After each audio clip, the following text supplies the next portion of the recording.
সম্মানিত সুধী, বাদ মাগরিব থেকেই অনেক আলোচক তারা পবিত্র কোরআনুল কারীম এবং হাদিসে মুবারাকা থেকে অনেক গুরুত্বপূর্ণ আলোচনা আপনাদের সামনে পেশ করেছেন।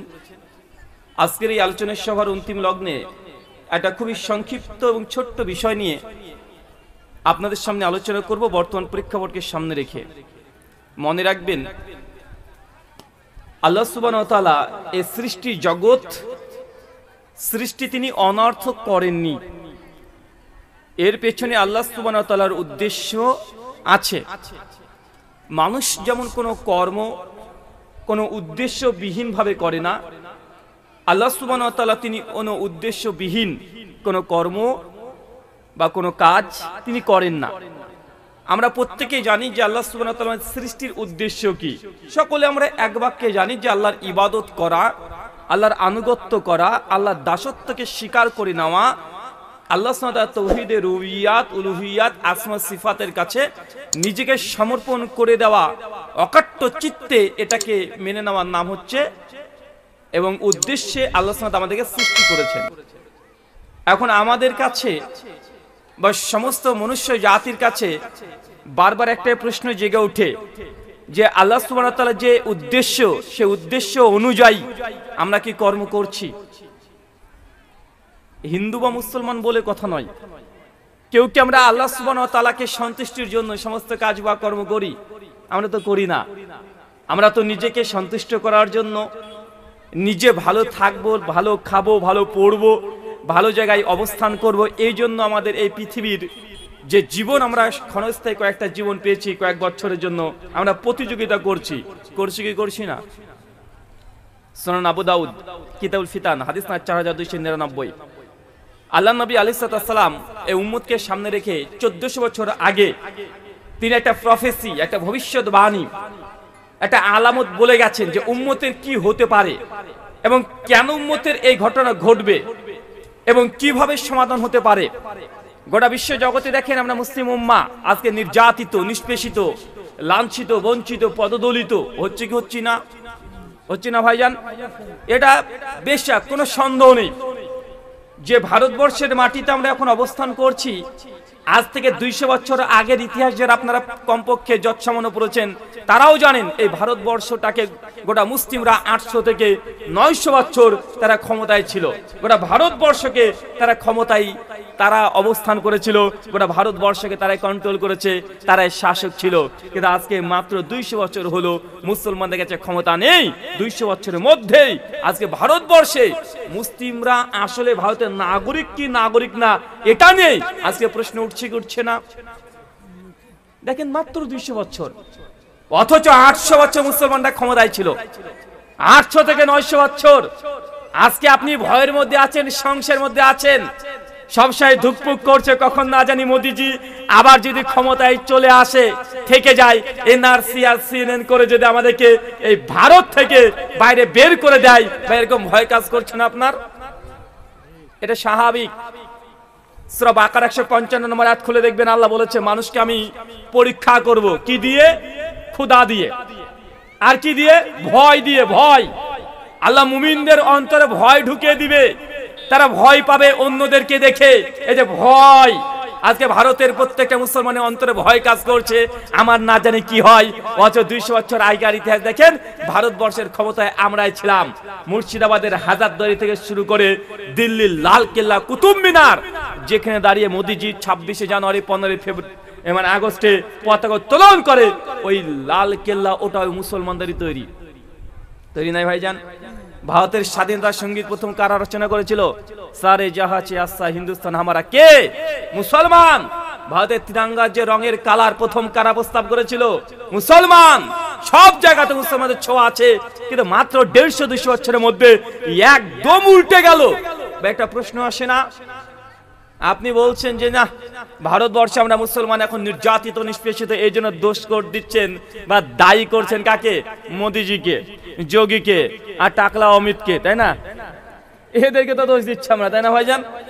কিন্তু এই দোষ শুধু তাদের নয়, এই যে দোষ মুসলিমদেরকে আল্লাহ কোরআনে বলে দিয়েছে কুনতুম খায়রা উম্মাহ, মুসলিম জাতি হচ্ছে সর্বশ্রেষ্ঠ জাতি।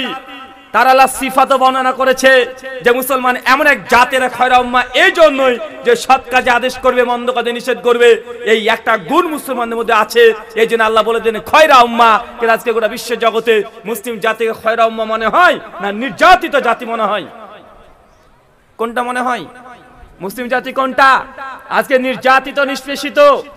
গোটা বিশ্ব জগতের যেসব রাষ্ট্রগুলোতে মুসলমানরা ক্ষমতায় ছিল, নিজেরা নেতৃত্ব দিয়েছে, সেই দেশগুলোতে আজকে মুসলমান দাসত্ব করছে। যেমন আমাদের ইন্ডিয়া, ভারতবর্ষ মুসলমানের ক্ষমতায় ছিল, এখন দাসত্ব করছে। ফিলিস্তিন এখন মারামারি চলছে না ভাইজান? আজকে এত সুন্দরভাবে চমৎকারভাবে আমরা গুছিয়ে বসতে পেরেছি, দু চারটে ধর্মের কথা বলতে পারছি, আরামসে আপনারা খাওয়া দাওয়া করে এসেছেন, ছেলে সংসার নিয়ে ফুর্তি করছেন, কোনো সমস্যা নেই আপনার জীবনে। কিন্তু আজকে আমরা এখন যখন এখানে আলোচনা করছি, ফিলিস্তিনে কত মুসলমান তাদেরকে নির্যাতন করা হচ্ছে, রক্তাক্ত করা হচ্ছে, দীর্ঘ 4 মাস ধরে একদম রক্ত নিয়ে খেলছে ইহুদিরা। বা চলছে কি চলছে না? অথচ ফিলিস্তিন এই জায়গাটা কাদের? কাদের? মুসলমানদের। এর জন্য আপনি পিএইচডি গবেষক হওয়ার দরকার নেই। এখন তো আমাদের হাতে হাতে সকলের গুগল মামা আছে না ভাইজান? গুগল কে হয়? গুগল মামা, ও সব জানে। মানে আমি আর কি জানি, শেখ আর কি জানে, মানে গোটা পৃথিবীর যত জ্ঞান সব গুগলের মধ্যে এখন ঢুকে আছে। তার জন্য আমি বলেছিলাম যে গুগল হাফেজাহুল্লাহ আর ইউটিউব দামাত বারকাতুহু আলিয়া। একজন বলছে হুজুর এটা কি বললেন? আরে হাফেজাহুল্লাহ মানে গুগলকে আল্লাহ হেফাজত করুক। ভাই হেফাজতের দরকার আছে না নাই? গুগল মামাতে চলে যান, এখন ওয়ার্ল্ডের ম্যাপ দেখেন। 1945-এর আগে পৃথিবীতে ইসরায়েল নামক কোনো রাষ্ট্র ছিল না। আজকে যেটা গোটা বিশ্ব জগতে বলা হচ্ছে যে মুসলমানরা ইসরায়েলকে দখল করে নিয়েছে, মুসলমানরা দখল করেনি। দখল কারা করেছে? আরে ইহুদিরাই মুসলমানদের ফিলিস্তিনকে দখল করে তার নিজেদের রাষ্ট্র ঘোষণা করে দিয়েছে। অথচ ফিলিস্তিন ভূখণ্ড দীর্ঘ 3000 বছর ধরে মুসলমানদেরই ছিল, এখনো আছে। কিন্তু আজকে গোটা বিশ্ব জগতে বলা হচ্ছে যে না, এটা হচ্ছে ইহুদিদের। আছে না নাই? কথা বলেন। স্পেন দেখেন, মুসলমানের 800 বছর ক্ষমতা ছিল স্পেন। আজকে কোনো বাই বন্ড কোনো মুসলিম স্পেনে পাবেন না। মানে এমন ভাবে মুসলিমদেরকে নিধন করা হয়েছে। এই সমস্ত ঘটনা বর্তমান বিশ্বের মুসলিমদের প্রেক্ষাপট। আর এখন এর দোষ বা দায়ভার কাকে দিবেন? কে দায়ী বলেন তো ভাইজান? কে দায়ী? ভাই আমরা নিজেরাই দায়ী। আমাদের মুসলমানদের অনেকগুলো ঘরোয়া কিছু প্রবলেম আছে। নিজেদের আত্মসমালোচনা আমাদের বেশি বেশি করার দরকার। আমাদের কোন ভুলের কারণে আল্লাহ সুবহানাহু ওয়া তাআলা আমাদেরকে এই একদম খয়রা উম্মাহ থেকে আল্লাহ একদম নিচে নামে দিয়েছেন, আসফালা সাফিলিন। আল্লাহ বলে দিয়েছে যে মানুষকে আমি সৃষ্টি করছি উত্তম গঠনে, উত্তম রূপে, আর যখনই মানুষ আল্লাহর সঙ্গে বেঈমানি করেছে, আসফালা সাফিলিন, আমি সঙ্গে সঙ্গে মানুষকে উল্টে দিয়েছি। মানে তুমি ছিলে খয়রা উম্মাহ, আজ তুমি থাকবে নিচে। আজকে গোটা বিশ্ব জগতে মুসলিম জাতি মার খাচ্ছে না ভাইজান। সূরা আবু দাউদ হাসান 4299 আল্লাহ নবী একটা ভবিষ্যৎবাণী করে বলছেন, সাওবান রাদিয়াল্লাহু তাআলা বলছেন যে আল্লাহ নবী হঠাৎ একদিন বলছেন যে গোটা বিশ্বের অমুসলিমরা, বেধর্মীরা আমার উম্মতের উপরে এমন ভাবে ঝাঁপিয়ে পড়বে যেমন ভাবে ঝাঁপিয়ে পড়ে একটা ক্ষুধার্ত প্রাণী খাবার দেখলে। কি বুঝলেন বলেন তো ভাইজান? কিছু বুঝতে পারছেন? ইসলাম যে সত্য, এই কয়েকটা হাদিস পড়লে অবাক হতে হবে। আর যারা তোলাবা আছেন, তালেবে ইলম আছেন, তারা জেনে রাখবেন, যখন হাদিস বা কোরআনের আয়াত পড়ে যদি মজা পেতে চান, কোরআনের আয়াত বা হাদিস পড়ে যদি মজা পেতে চান, সবসময় কোরআনকে পড়বেন যে আজ থেকে 1400 বছর আগে কোরআনের এই কথাগুলো লেখা ছিল। এটা মাথায় যেন থাকে। আপনি যদি কোরআনটাকে খোলেন, হাদিসটাকে খোলেন, আজকের এই 4K ক্যামেরা দিয়ে যদি পড়েন আর 4D 5D চশমা পরে যদি পড়েন, কোরআন পড়ে মজা পাবেন না। মনে করবেন যে কোরআন এসেছে 1400 বছর আগে, যে একটা হারিকেনে কাঁচ আবিষ্কার হয় নাই, হয়েছিল। কথা বলেন। সেই সময় মানুষ পানি খাওয়ার জন্য ছটফট করেছে। ইলেকট্রিক তো দূরের কথা, কোন রাত্রি হতে মশাল জ্বালাবে ভালো মতো আলো পায় নাই।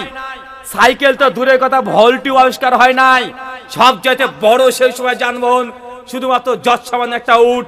অন্ধকারের যুগ, এত মানুষ, এত উন্নত তো দূরের কথা, জিরো পরিমাণে উন্নতি ছিল না। আপনাদের চাচার বয়সে যারা 60-70 বছরের বয়সী মানুষ আছেন, চাচা বলেন তো আজকে 20 বছর আগে আপনাদের গ্রামে কজনের বাড়িতে ইলেকট্রিক ছিল? কয়জনের বাড়িতে ইলেকট্রিক ছিল? ছিল ইলেকট্রিক?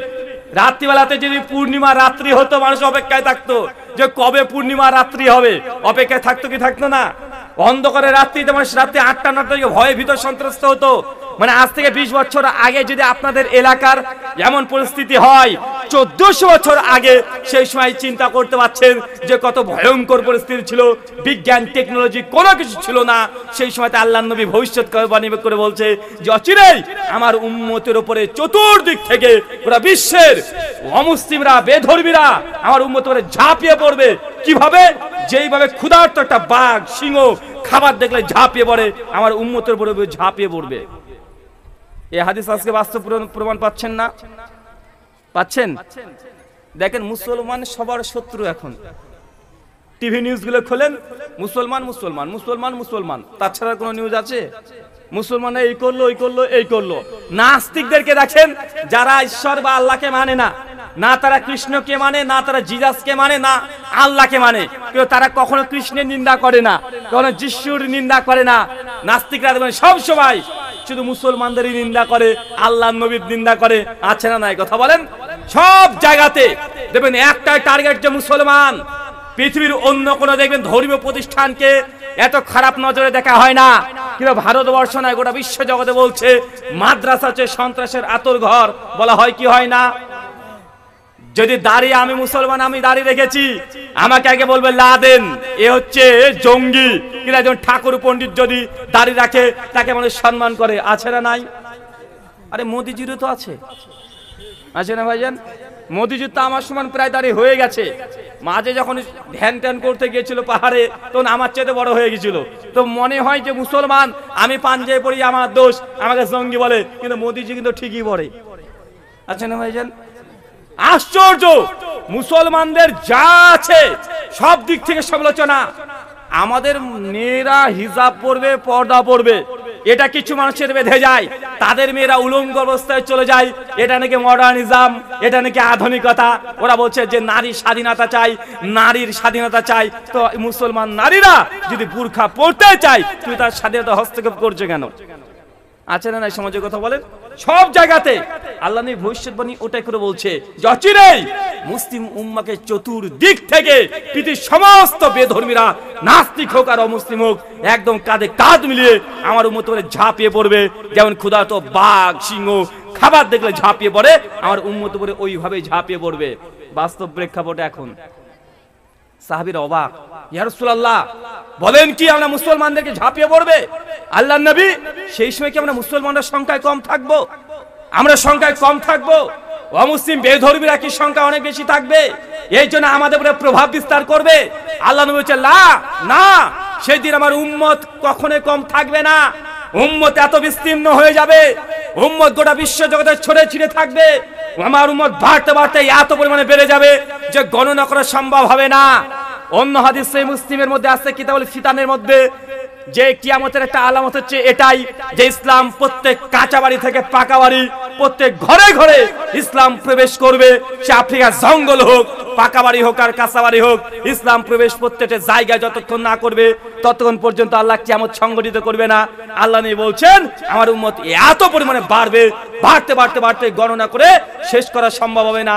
মানে মুসলমান সংখ্যায় কম থাকবে না, অনেক বেশি হবে। এখন বেশি কি বেশি নয়? বদরের যুদ্ধে ছিল 313 জন, এখন কতজন মুসলমান? কতজন এখন? 170 কোটি। কত কোটি? 170 কোটি। হিন্দু দাদারা আছে 130 কোটি, খ্রিস্টান আছে 220 কোটি, ইহুদি আছে মাত্র 1.5 কোটি। কত কোটি ইহুদি? কত কোটি চাচা? গোটা বিশ্ব জগতে যারা ক্ষমতার একদম হাতে নিয়ে বসে আছে, কারা? ইহুদিরা। কারা? ইহুদিরা। সংখ্যা কত জানেন? 1.5 কোটি। মুসলমান যদি সৌদি, এই সাবকন্টিনেন্ট সৌদি যেটা আছে, এই সৌদির মুসলিমগুলো আর পাশে ইয়ামান, ইজিপ্ট মানে মিশর, এই মুসলিম দেশগুলো যদি ওই ইসরায়েলের দিক করে যদি একটু যদি হিসু করে দেয়, ইহুদিরা ভাসতে ভাসতে তারা মানে ডুবে মরে থাকবে। এটা নিশ্চিত জেনে রাখেন। 1.5 কোটি ইহুদির বাচ্চা গোটা বিশ্ব জগৎকে কন্ট্রোল করছে এখন। কত কত কোটি বলেন তো? 1.5 কোটি মানে বুঝেন, মানে কলকাতা শহরে যতগুলো মানুষ বসবাস করে তার চাইতেও কম। 1.5 কোটি মাত্র। মুসলমান কত কোটি? 170 কোটি। আজকে ইসরায়েলে ফিলিস্তিনের মধ্যে মুসলমানদেরকে কারা মারছে? ইহুদিরা। সংখ্যা কত? মাত্র 1.5 কোটি। 2017-18, 16-17-18 পরপর 3 বছর বারবার রোহিঙ্গা মুসলিমের উপর নির্যাতন করেনি? কারা করেছে? বৌদ্ধরা। কত কোটি? মাত্র 6.5 কোটি, মানে 7 কোটি বৌদ্ধ। আক্রমণ কাকে করছে? 170 কোটি। চিন্তা করেছেন? হাদিসের বাস্তবতা দেখেন। আল্লাহ নবী বলছেন মোটেও সেই দিন মুসলমানের সংখ্যায় কম থাকবে না, সংখ্যায় তো অনেক থাকবে। গণনা করে আমার উম্মতকে শেষ করা যাবে না। তারপর আমার উম্মতের উপরে বেধর্মীরা ঝাঁপিয়ে পড়বে।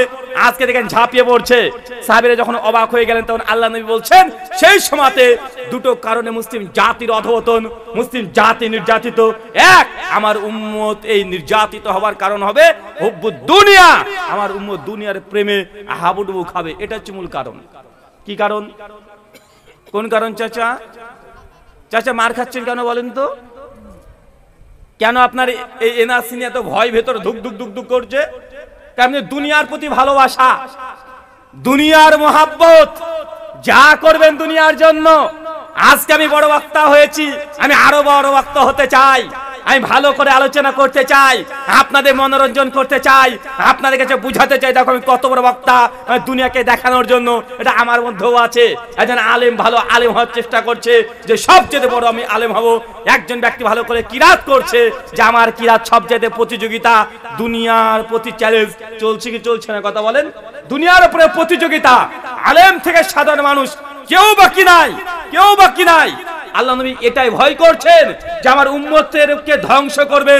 উম্মতের মধ্যে একটা জিনিস প্রবেশ করার কারণে হুব্বুদ দুনিয়া, দুনিয়ার প্রতি মহাব্বত ভালোবাসা এত প্রতিযোগিতা করবে যে আমার উম্মত এই একটা গুনাহের কারণেই তারা নির্যাতিত হবে। আজকে হচ্ছে না ভাইজান? সামনে কুরবানি আসছে, দেখেন না কত প্রতিযোগিতা।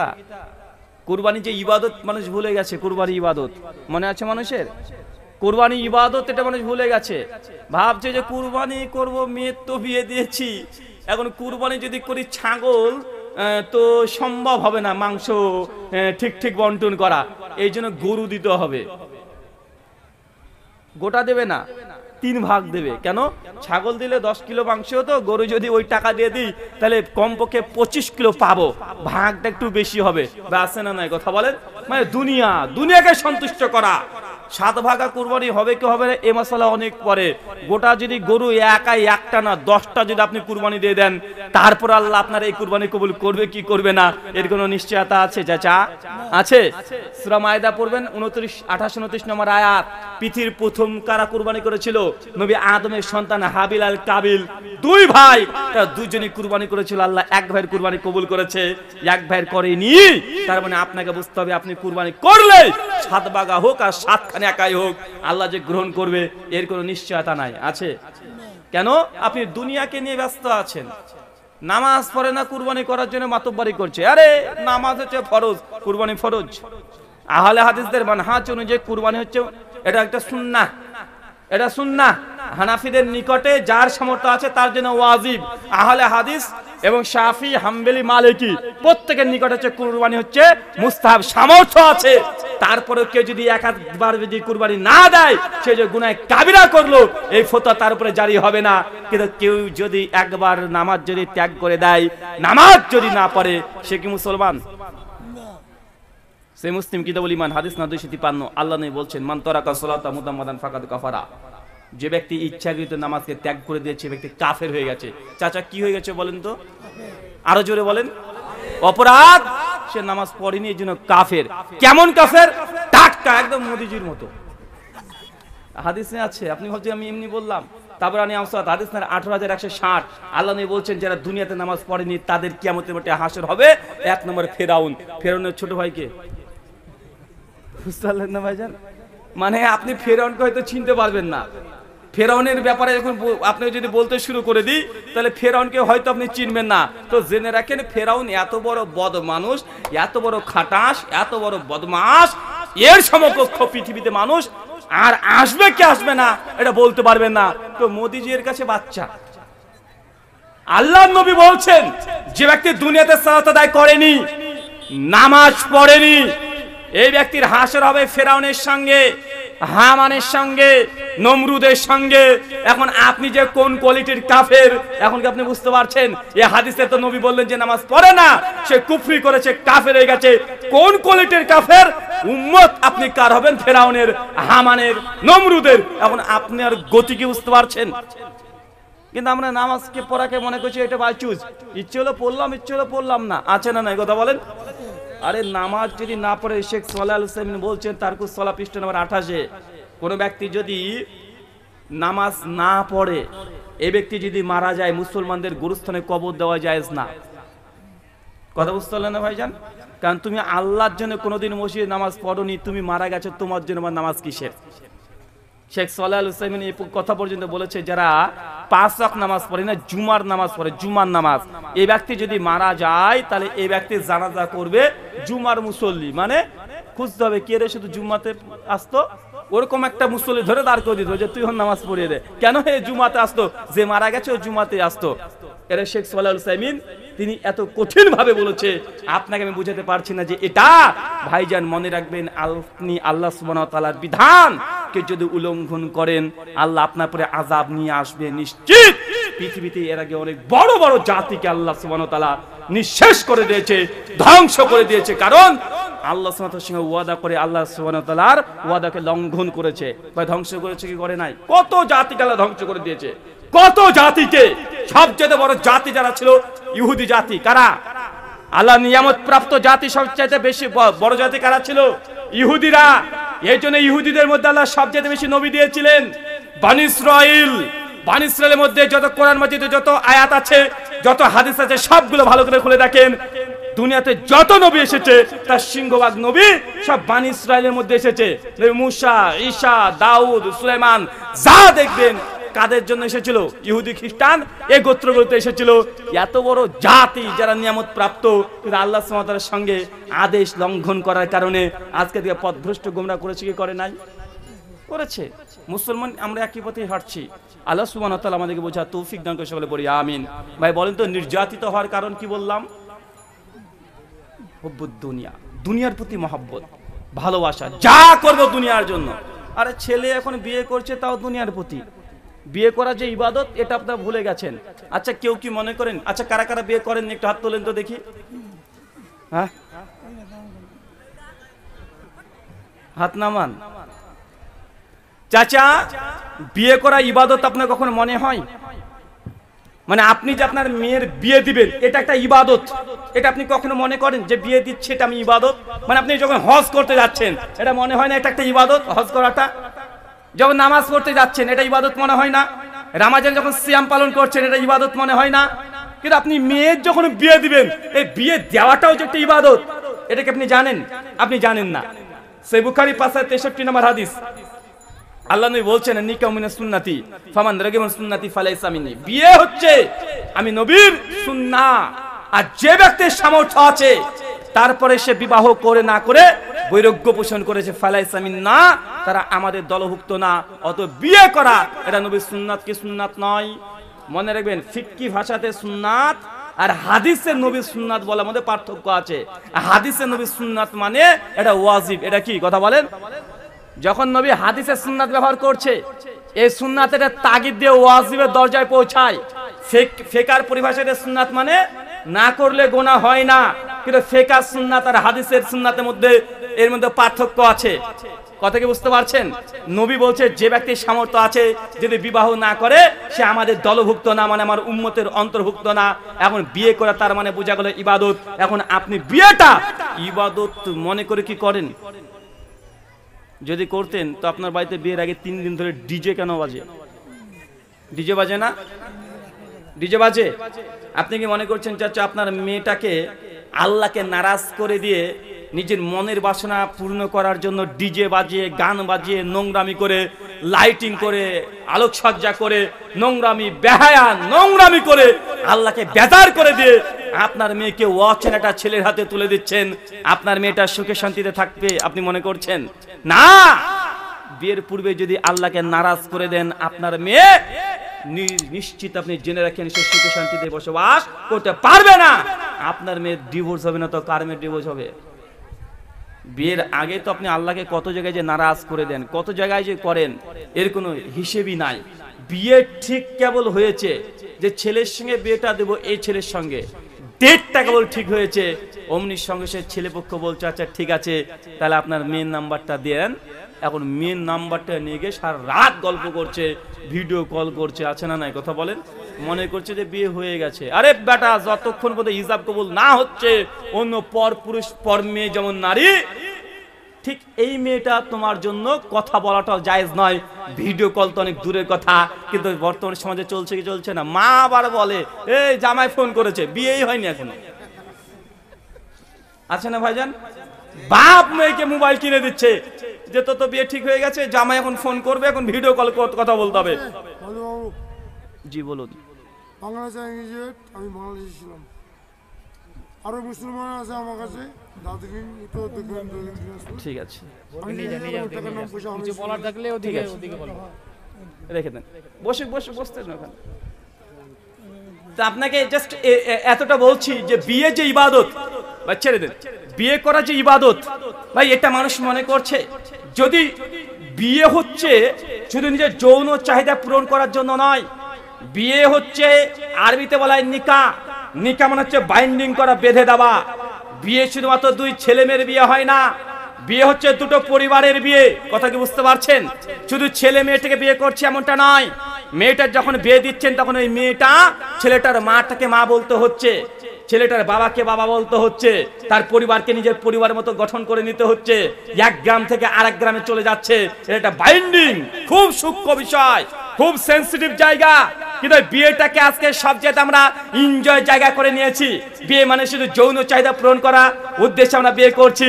এই জন্য তো আজকে বিবাহের পরে অধিকাংশ সংসারে পরকীয়ায় মানুষ লিপ্ত হয়ে যাচ্ছে, অথবা আপনার মেয়েকে পিটিয়ে হত্যা করে দিচ্ছে, বিভিন্ন রকমের সমস্যায় জর্জরিত আছে না নাই? আছে। কেন? কারণ বিয়েটাই আল্লাহকে নারাজ সবচেয়ে বেশি করা হয়। চাচা, আপনাকে ভালোভাবে চিনি, মেয়ের বয়স যখন আপনার 22 হয়েছে, বিবাহ ঠিক করে ফেলেছেন, ঠিক বিবাহর 2 দিন আগে আপনার মেয়েকে আপনি হলুদের অনুষ্ঠান করেছিলেন। করা হয়েছে কি হয় নাই? কথা বলেন, হয়েছে কি হয় নাই? আপনার মেয়েকে অর্ধ উলঙ্গ অবস্থায় পাড়ার মেয়েগুলো সবাই মিলে অর্ধ উলঙ্গ অবস্থাতে গোসল করে দিয়েছে, পাড়ার ছেলেরা ভিডিও ক্যামেরাতে এখনো রেখে দিয়েছে, আছে না নাই? কথা বলেন। ছোট্ট একটা কথা আপনাকে বলে দিই, সুনান আবু দাউদ 465 নম্বর হাদিস, আল্লাহ নবী বলছেন কোন ছেলের বয়স যদি 7 হয়ে যায় আর যদি বয়স যদি 10 হয়ে যায়, 2 ভাই এক বিছানার নিচে ঘুমাতে পারবে না। এই হাদিস বুঝতে পারলেন? আপন মায়ের পেটে 2 ভাই, 2 ভাইও যদি বয়স যদি 10 হয়ে যায়, 2 বোন তার বয়স যদি 10 হয়ে যায়, 2 বোনও এক বেডে ঘুমাতে পারবে না। যদি বেড আলাদা করতে না পারেন, নবী বলছেন এক চাদরের নিচে 2 বোনও যেন না ঘুমায়। এই হাদিস কি বুঝলেন? এক চাদরের নিচে 2 বোন ঘুমাতে পারবে না। 2 ভাই, আপন মায়ের পেটের ভাই, এক চাদর নিচে ঘুমাতে পারবে না। আজকে এই এটাকে ফলো করা না করার কারণে আজকে ভারতবর্ষের মতো জায়গাতে দেখেন LGBTQ এটা মাথা চারা দিয়ে উঠেছে। যারা যুবক, যারা তরুণ আছেন তারা বুঝতে পারছেন, মানে সমকামিতা, লেসবিয়ান, গে, ট্রান্সজেন্ডার, এই সেগুলো আসছে না? কথা বলেন। চাচা, আপনি তো এই লেসবিয়ানটা বুঝবেন না, গে বুঝবেন না, সমকামিতা মানে আপনার ছেলে একদম 22 বছর হয়েছে, আপনি বলছেন কি রে বেটা বিয়ে করবি না? বেটা বলছে যে বিয়ে করব, আপনি বলছেন ঝুন্টুর বিটির সঙ্গে বিয়ে দেবো, আপনার বেটা আব্বা ঝুন্টুর বিটির সঙ্গে বিয়ে করব না, তো কার সঙ্গে করবি? নান্টুর বেটার সঙ্গে করব। তুই তো ছেলে মানুষ, তুই ছেলেকে বিয়ে করবি নাকি? আব্বা যদিও দেখতাম এই ছেলে, ভিতর থেকে আমার মেয়েকে মেয়ে মেয়ে মনে হয়। ভাই এই ইস্যু চলছে না ভাইজান? এখন ট্রান্সজেন্ডার ইস্যু চলছে না, সমকামিতা চলছে না, ছেলে ছেলেকে বিয়ে করছে, মেয়ে মেয়েকে বিয়ে করছে। আল্লাহ নবী 1400 বছর আগে বলে দিয়েছে 2 ভাই এক চাদর নিচে ঘুমাতে পারবে না, 2 বোন এক চাদর নিচে ঘুমাতে পারবে না। কারণ মেয়েরা যখন 10 বছর পার হয়ে যাচ্ছে, তারা রজস্বলা অবস্থায় চলে আসছে, মেন্স অবস্থায় চলে আসছে, তাই কণ্ঠটা নারী নারী স্বভাব চলে আসছে, শরীরে এস্ট্রোজেন হরমোন তৈরি হচ্ছে, তাদের শরীর, ফিগার, কণ্ঠ, আচার, ব্যবহার সব এখন নারী সুলভ চলে আসবে। 2 বোন যদি এক চাদর নিচে ঘুমায়, তাদের অঙ্গ প্রত্যঙ্গে একে অপরের সঙ্গে ঘর্ষণ লাগতে পারে, এইখান থেকে শয়তান অস্ত্র দিয়ে তাদের খারাপ একটা সম্পর্ক ঘটিয়ে দিতে পারে। পারে কি পারে না? কথা বলেন, পারে কি পারে না? অধিকাংশ হোস্টেলের রিপোর্টগুলো দেখেন, গোটা ভারতবর্ষের হোস্টেলের রিপোর্টগুলো একবার দেখেন। দুই ছেলের মধ্যে নোংরামি কত হয়, সমকামিতা হোস্টেলে কতগুলো হচ্ছে, কেন? এক বিছানাতে দুজন তিনজন করে থাকছে, আছে না নাই? আপনি রিপোর্ট দেখেন, ভারতবর্ষের রিপোর্ট দেখেন, যে কোনো জায়গার রিপোর্টগুলো দেখেন। আল্লাহ 1400 বছর আগে বলেছে। আপনাকে শুধু আমি এই হাদিস থেকে এতটুকু বোঝানোর চেষ্টা করলাম, চাচা, দুই ভাই যদি এক বিছানার নিচে ঘুমাতে না পারে, দুই বোন যদি এক বিছানায় ঘুমাতে না পারে, কারণ দুজনে অঙ্গ প্রত্যঙ্গ ঘর্ষণ লাগতে পারে, তো আপনার 22 বছরের এই যুবতী নারীটাকে অর্ধলিঙ্গ অবস্থাতে পাড়ার মানুষ, মেয়ে হোক আর ছেলে হোক, কিভাবে ডলে ডলে হলুদ মাখাতে পারে বলেন? আচ্ছা চাচা, আপনি কি আপনার 22 বছরের মেয়েকে আপনি গায়ে হলুদ মাখাতে পারবেন? আপনি মাখাবেন? কেন? আপনি তো আগে হকদার ছিলেন, বাপ, আপনি জন্ম দিয়েছেন, আপনার মধ্যে তো কোনো খারাপ কোনো মনোভাব আসতে নাও পারে, কিন্তু আপনি আপনার মেয়ে 22 বছর 24 বছরের মেয়ে একদম ব্লাউজ আর শাড়ি পরে বসে থাকবে, আপনি ডলে ডলে তার গোটা শরীরে হলুদ কেন মাখান না? কারণ আপনি নিজেই এটাকে অপছন্দ করছেন, নিজের জন্য খারাপ লাগছে, তো আপনি নিজের জন্য খারাপ মনে করে আপনি স্থান ত্যাগ করে চলে যাচ্ছেন, আর পাড়ার মানুষগুলোকে ছেড়ে দিচ্ছেন মেয়েটাকে এই নোংরামি করতে। একবার বিবেকে বাধা দিল না? আপন দুই ভাই, তারা যদি এক বিছানার মধ্যে যদি শেয়ার করতে না পারে, আপনার মেয়েকে অর্ধলোক অবস্থায় কিভাবে হলুদ মাখিয়ে দিতে পারে, গোসল করাতে পারে? জি, এই ছেলেগুলোকেও দেখেছি, বিয়ের আগে একা গোসল করতে পারে না, পাড়ার ভাবিগুলো লাগে, আছে না? ভাবিতে গোসল করাই? হ্যাঁ, ভাবিতে গোসল করেন না? আরে মা আবার ডাকছে, তো দেহরের এই বিয়ে যাবে, গাড়ি বেরিয়ে গেছে রে, তাড়াতাড়ি চল গোসল করে দে। এই ধেড়ে ছেলেটা 26 বছর বয়স, এনেকে বিয়ের দিনে গোসল করতে পারবে না, পাড়ার ভাবিগুলো লাগবে, এসে একদম অর্ধলঙ্গ অবস্থাতে কোন দিক দিয়ে ভাবিরা যা দুষ্টামি করে, যা বদমাইশি করে, নোংরামি করে, দেবর আর ভাবি এদের সম্পর্ক সব চাইতে দুনিয়ার মধ্যে খারাপ, আছে না নাই? কথা বলেন। বুখারী হাদিস নাম্বার 5098, আল্লাহ নবী বলেন, দেবরের সঙ্গে ভাবির সম্পর্ক মৃত্যু। কি সম্পর্ক? কথা বলেন, মৃত্যু। আল্লাহ নবীর হাদিসকে তো মূল্য দেননি, যখন মূল্য দেননি তখন আপনি নিজে পরিবারকে ধ্বংস করে ফেলেছেন। কেন? আপনি বড় ভাই, ছোট ভাই ভাবির সঙ্গে আর কি করছে, ফাজলামি করছে, আপনি বড় ভাই দোকানে আছেন, দেখেন আপনার স্ত্রী ছোট ভাইয়ের সঙ্গে বেড শেয়ার করছে। আমাদের ইন্ডিয়ান রিপোর্ট, শতকরা 68% মেয়ে বিয়ের পরে পরকীয়ায় লিপ্ত। কত পার্সেন্ট? হিন্দু মুসলমান বলে নাই, হিন্দুদের ঘরে ঘরে আছে, মুসলমানদের ঘরে নেই তাই না, মুসলমানদের ঘরেও আছে। 68% টোটাল ভারতবর্ষ রিপোর্ট, বিয়ের পরে মেয়েরা 68% পরকীয়ায় লিপ্ত। চাচা, পরকীয়া বুঝেন? পরকীয়া বুঝেন না? পরকীয়া মানে ভাইজান, তোমার বউ অন্য কোনো ছেলের সঙ্গে প্রেম করছে, তুমি দোকানে ব্যবসা করছো, তুমি মাঠে কাজ করতে গিয়েছো, তুমি চাকরি করছো, তুমি ব্যাঙ্গালোর, কুয়েত, কাতার, বাহরাইনে বসে চাকরি করছো, বাড়িতে টাকা পাঠাচ্ছ, কিন্তু তোমার বউ আরেকজন ছেলের সঙ্গে প্রেম করছে, মোবাইলে ভিডিও কলে কথা বলছে, মেসেঞ্জারে মেসেজ করছে, গল্প করছে, ভিডিও কলে তার শরীর অর্ধেক দেখে দিচ্ছে, এটা তোমার বউ করছে। ভালো লাগছে শুনতে? এখন আপনি যদি বলেন না আমার বউ একদম কঠিন, একদম জান্নাত থেকে হুর পালিয়ে এসেছে, পৃথিবীতে তুমি সবচেয়ে বড় মূর্খ, তাহলে এটা কোরআনের কথা না, হাদিসের কথা না, এটা যে ভারতের রিপোর্ট বলছে 68% মেয়েরা বিয়ের পরে পরকীয়া করে, মানে আপনাকে বিশ্বাস করতে হবে এলাকাতে যদি 100 খানা পরিবার থাকে, বিবাহিত পরিবার 100 খান যদি পরিবার থাকে, 68% মেয়েরা বিয়ের পরে পরকীয়া করছে, তার জন্য তো 3 ছেলের মেয়েরা আগে বেশি পালিয়ে যাচ্ছে এখন, আছে না নাই? কথা বলেন। 68% এখন মেয়ে যারা আছে তারা বুঝতে পারছে যে আসলে হুজুর ঠিক কথা বললো কি বললো না, আসলে হুজুরের মনের কথা নয়, এটা রিপোর্ট গুলো এইভাবে পেশ করা হচ্ছে। আর এখন যুগ যা উন্নত হচ্ছে রে বাবা, এখন আপনাকে মনের কথা না বললেও এখন নতুন নতুন টেকনোলজি আসছে ভাই, এআই টেকনোলজি ঢুকে পড়েছে না?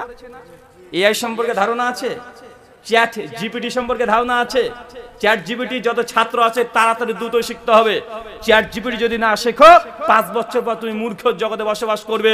মানে এখন চাচার এখন কম্পিউটার টিপতে পারে না, মোবাইল টিপতে পারে না, আমরা ভাবছি কি রে চাচা মোবাইল টিপতে পারে না, কম্পিউটার টিপতে পারে না, একদম ব্যাকডেটেড। ভাই আমাদের কাছে মনে হচ্ছে না এখন চ্যাট জিপিটি দ্রুত শিখতে হবে, যে দ্রুত শিখতে না পারো যুগের সঙ্গে তাল মিলাতে পারবে না, তোর বেটা বলবে আব্বা আমার মূর্খ, চ্যাট জিপিটি বুঝে না। কথা বুঝতে পারলেন? এখন বর্তমানে এআই মানে এত বড় জায়গাতে পৌঁছে গেছে, আপনি মোবাইলটাকে সামনে নিয়ে ভাববেন যে 4 চাকা কিনবো, মোটরসাইকেল কিনবো, 10-12 বার বলেন, একটু আর ফেসবুক খুলবেন, দেখবেন মোটরসাইকেল ইয়ার্ড আসছে আপনার সামনে। আসে কি আসে না কথা বলেন? আসে না? ভাবছেন যে একটা হোটেলে থাকবো, হোটেল নিয়ে একটু চর্চা করছেন, 2-10 বার বলছেন, ফেসবুক খুলবেন, একটু স্ক্রল করতে দেবেন, হোটেলে আপনার সামনে এসে উপস্থিত, মানে বলছে আমার হোটেলে আয় তুই। মানে আপনার কথাবার্তাকেও যত আপনি বলেন না কেন, মোবাইল অফ করা আছে, প্রত্যেকটা কথা আপনাকে রেকর্ডিং করে নিচ্ছে। কথাকে বুঝতে পারছেন? সবকিছু মানে আপনাকে পুরো, আপনি এখন সিকিউর নেই, সবকিছু তারা আপনাকে কন্ট্রোল করছে। আপনাকে আমি এখান থেকে বোঝানোর চেষ্টা করলাম, ভাইজান গোটা বিশ্বজগৎ যে প্রেক্ষাপট চলছে, পরিবারকে যদি কন্ট্রোল করতে না পারেন, ধর্মকর্মের 5 পয়সা মূল্য নেই। ভারতের রিপোর্ট বলছে 68% মেয়েরা বিয়ের পরে পরকীয়া করে। আর ছেলে তুমি খুব ভালো নাকি? খুব ভালো। ছেলেদের পার্সেন্টেজ কত জানেন বিয়ের পরে পরকীয়াতে? 78 থেকে 79, মানে মেয়েদের চাইতে 10 থেকে 11 বেশি। কত বেশি? 10 থেকে 11।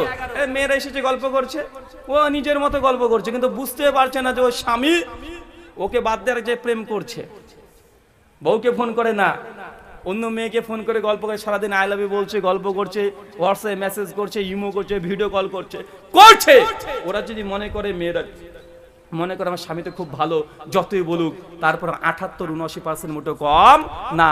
এখন আমাদের এই সামনে যতগুলো পুরুষ মানুষ বসে আছে বিবাহিত, নিজের চেহারাটা নিজে একটু আয়নাতে দেখে নেবেন যে আপনি এর মধ্যে পড়ছেন কি পড়ছেন না। কথা বুঝতে পারলেন না ভাইজান? বাস্তব। আরেকটা রিপোর্ট শুনে নেন, টাইমস অফ ইন্ডিয়া এবং হিন্দুস্তান টাইম 2019 সালের 21 ফেব্রুয়ারি পৃষ্ঠা নম্বর 22 একটা আর্টিকেল আসছে, ভারতবর্ষে নয় গোটা বিশ্ব জগতে শতকরা 90% নারীর সঙ্গে সেক্সুয়াল হ্যারাসমেন্ট করা হয়। কত পার্সেন্ট? এটা হিন্দু মুসলমান না, মেয়ে দেখলে ও মেয়ে হিন্দু হোক, মুসলমান হোক আর নাস্তিক হোক, 90% মেয়েদেরকে সেক্সুয়াল হ্যারাসমেন্ট করা হয়। সেক্সুয়াল হ্যারাসমেন্ট বোঝেন চাচা? বুঝেন না? না, আপনার ভাষায় বলে সেক্সুয়াল হ্যারাসমেন্ট মানে যৌন হয়রানি করা। যৌন হয়রানি মানে আপনার মেয়েটা রাস্তাতে যাচ্ছে, কোন ছেলে হতে পারে তার উন্না ধরে টান মেরেছে, আপনার মেয়েটাকে হয়তো কলেজে ভর্তি করেছেন, মেয়েটা বাসে চড়ে যাচ্ছে, আপনার মেয়েরকে যেহেতু বাসে চড়ে যাচ্ছে, বাস তো আর আপনি কিনে দেন নাই, গাড়ি তো আপনি কিনে দেন নাই, আর বাসের তো 2-3টা সিট, আপনার মেয়ে একটা সিটে বসেছে আর পাশে একটা যুবক একজন ছেলে বসেছে, আপনার মেয়ের রাঙে কখনো হাত দেয়, কখনো কোমরে হাত দেয়, কোনো গায়ে টাচ করার চেষ্টা করে, বাজে ভাবে ইঙ্গিত দেয়, এগুলোকে বলে সেক্সুয়াল হ্যারাসমেন্ট। মানে ডাইরেক্ট ধর্ষণ নয়, তবে বিভিন্ন আকার ইঙ্গিত, কথাবার্তা, চলন বলন, আকার ইঙ্গিত সব দিয়ে আপনার মেয়েকে উত্তেজনা করছে। এই জিনিসটাকে বলে সেক্সুয়াল হ্যারাসমেন্ট। কত পার্সেন্ট মেয়ে? 90% মেয়ে। কত পার্সেন্ট চাচা? কত পার্সেন্ট মেয়ে? আপনার মেয়ের বয়স যদি 9 বছর পার হয়ে গেছে, 10 বছর পার হয়ে গেছে, যে মানে আপনার মেয়েটা সেক্সুয়াল হ্যারাসমেন্টের জন্য শিকার হতে পারে। কিন্তু আপনি তো মনে করছেন যে আমার মেয়ে ছোট। আপনার চোখে আপনার মেয়ে যদি 90 বছর হয়ে যায় তবুও ছোট, কিন্তু পাড়ার পুরুষগুলোর চোখে আপনার মেয়েটা ছোট নয়। কথা বুঝতে পারলেন না ভাই? চাইল্ড রেপের কেস কি ভারতে কম নাকি? শিশু ধর্ষণের সংখ্যা কি আমাদের ভারতবর্ষে কম? 90% মেয়ে। মানে আপনাদের এলাকা যদি 100 খানা যদি মেয়ে থাকে, 90টা মেয়েকে কোনো না কোনো ভাবে যৌন হয়রানি করাই হয়েছে। অনেক মেয়েগুলো এসেছে, জিজ্ঞেস করে দেখবেন, তারা সাক্ষী দেবে যে আমার কথা আমি মিথ্যা বললাম না সত্য বললাম। 90% মেয়ের সঙ্গে নোংরামি করার চেষ্টা করা হয়, হয় লিখিত মাধ্যমে বা তাকানোর মাধ্যমে বা গায়ে স্পর্শ করার মাধ্যমে, যে কোনো ভাবে তাকে সেক্সুয়াল হ্যারাসমেন্ট করা হয়। এই 90% মেয়েদেরকে নিয়ে একটা পরিসংখ্যান রিপোর্ট পেশ করা হয়েছিল যে সর্বপ্রথম এই মেয়েদের সঙ্গে নোংরামি, যৌন হয়রানি কে করেছে? শতকরা 63% মেয়েদের প্রস্তাব তারা বলেছে আমাদের সঙ্গে প্রথম যৌন হয়রানি করেছে নিজের কাজিনদের মধ্যে থেকে। কাজিন মানে বোঝেন, মামাতো ভাই, চাচাতো ভাই, খালাতো ভাই, ফুফাতো ভাই, দুলাভাই, স্কুল টিচার, শিক্ষক, এগুলোই আপনার মেয়েকে প্রথম বাজে ভাবে টাচ করে। ভালো লাগছে শুনতে? হ্যাঁ, এটা আপনার মেয়ের কথা বললাম, একটু বললাম আপনার স্ত্রীর কথা। মানে আপনার স্ত্রী আপনি জানেন প্রেম করছে, আনন্দ করেন যে আপনার বউ প্রেম করে, আপনি পুরুষ মানুষ, আপনার বউ প্রেম করে আরেকজনের সঙ্গে, কত সুন্দর লাগছে না? আর আপনার মেয়ের সঙ্গে কন্টিনিউয়াসলি প্রতিদিন যৌন হয়রানি করছে। মেয়েরাই বলছে, শতকরা 63% মেয়েরা পরিসংখ্যানে বলছে যে তাদের সঙ্গে প্রথম সেক্সুয়াল হ্যারাসমেন্ট হয়েছে মানে আপনার ছোট 10, 12, 14, 15, 18, 20 বছরের মেয়েটাকে প্রথম গায়ে তার বাজে ভাবে স্পর্শ করেছে, তার কোমরে প্রথম হাত দিয়েছে, তার বক্ষদেশে প্রথম হাত দিয়েছে, তার শরীরে বাজে ভাবে প্রথম স্পর্শ করেছে নিজের কাজিনের মধ্যে। কাজিন বলতে নিজের মামাতো ভাই, চাচাতো ভাই, খালাতো ভাই, প্রতিবেশী ভাই, দুলা ভাই, স্কুলের শিক্ষক, প্রাইভেট টিউটার, বাবার বন্ধু, এই শ্রেণী মানুষটা প্রথম একটা মেয়ের সঙ্গে বাজে ব্যবহার করে। আমাদের পাশে মা বোনেরা এসেছে, তারাই বলবে জীবনে প্রথম বাজে স্পর্শ তাদেরকে কারা করেছে। রাস্তার মানুষ করতে যায় না, তার নিজের প্রতিবেশীর মধ্যে থেকে করে। আপনি তো মনে করছেন আপনার মেয়ের চাচাতো ভাই মানে আপন ভাই। কে বলেছে আপন ভাই? আর দুলা ভাই মানে ওরে বাবা, বড় মেয়ের বিয়ে দিয়েছেন, ছোট মেয়েটা ফ্রি আছে না ভাইজান? মা হচ্ছে সবচেয়ে বদমাশ এখানে। মাই বলে তোর দুলা ভাই আসছে, যা যা যা যা, এই পানি নিয়ে যাবে কে? ছোটটা। বড়টাকে তো দিয়ে দিয়েছি, ছোটটা যাচ্ছে। ঈদের বাজার করতে যেতে হবে দুলা ভাইয়ের সঙ্গে, পেছনে বসে আছে শালি, বউ নাই, আছে না ভাইজান? নোংরামি, এর চাইতে নোংরামি, বদমাইশি, শয়তানি আর হতে পারে না। আপনাকে আমি আগে বলেছি, যদি পরিবারকে রক্ষা করতে না পারেন, পরিবার যদি ধ্বংস হয়ে যায়, ধর্ম কর্ম করে 5 পয়সা মূল্য নেই। এই দুনিয়া পরিবারকে রক্ষা করে ইসলাম এসেছে। কু আনফুসাকুম আহলিকুম নারা। ইসলাম মানে পরিবার তান্ত্রিক। পরিবার ঠিক আছে, ইসলাম আছে। পরিবার ধ্বংস, ইসলামে কোনো মূল্য নেই। আল্লাহর প্রতি ঈমান আনার পরে সবচেয়ে গুরুত্বপূর্ণ হচ্ছে পরিবার রক্ষা করা। কি করা? কথা বলেন, পরিবার রক্ষা করা। পৃথিবীর অন্য দেশে দেখেন পরিবার এই জিনিসটা নেই। মা বাবা আলাদাভাবে খাচ্ছে, ছেলে এক জায়গায়, মা আর এক জায়গায়, বাবা আর এক জায়গায়, কোনো পরিবার নেই। কিন্তু ইসলাম কি? পরিবার কেন্দ্রিক। পরিবার ঠিক, ইসলাম আছে। পরিবার নষ্ট, ইসলামে দেখবেন অধিকাংশ বিধিবিধান পরিবার কেন্দ্রিক। আছে না নাই? আছে। কিন্তু আপনি এই বড় ইস্যুটাকে আপনি ছেড়ে দিয়েছেন। আল্লাহ সুবহানাহু ওয়া তাআলা নবী এই জন্য বলছে আমার উম্মাত ধ্বংস দুটো কারণ।